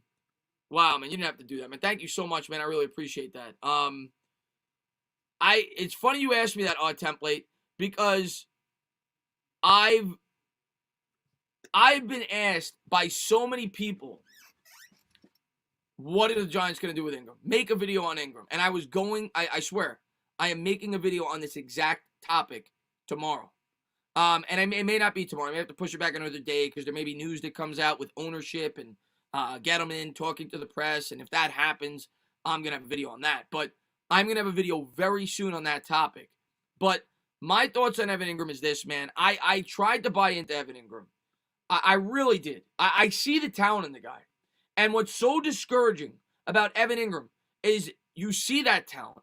You see how good this guy could be. But it's not all there. Like the guy finds ways to lose games at the tight end position. He just finds ways to do it. And you can't have your tight end losing you games. And my thought process on Evan Ingram is this. I'm okay with him coming back next year if they can't get anything for him or they can't get a decent trade package for him. He's still on a cost-effective deal. They extended him on the 5th year of the rookie deal. But my overall thought process on Evan Ingram is he can't be here long-term. He's not going to be worth extending on a second contract. And if you could trade him, you do it. You do it. If you could get a decent package for him, you got to do it. He's not going to be here long-term. And I know we need weapons. And like I said, for 2021, if you could only get a 4th or 5th round pick going into the season, I'm fine with rolling him back out there. But I don't trust him in big spots. He has too many drops. I recognize he's a mismatch nightmare. I know some people like him. But at this point, I mean, he had everything set up for him to succeed this year. He had a system that was built for the tight end position. You go back, you look at the Air Coryell system historically. It is built to throw to the tight end. He got so many targets. He had so many drops, big drops, fumbles. I can't get on board with keeping Evan Ingram here long term. I can't do it. I can't do it. And you know, I don't know if that means you draft the tight end this year or you wait a year, but I do not think Evan Ingram is part of the long-term future of this New York Giants football team. I just don't.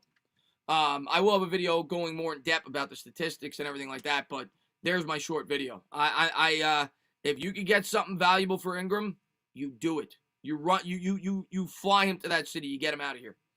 And maybe he will be great somewhere else.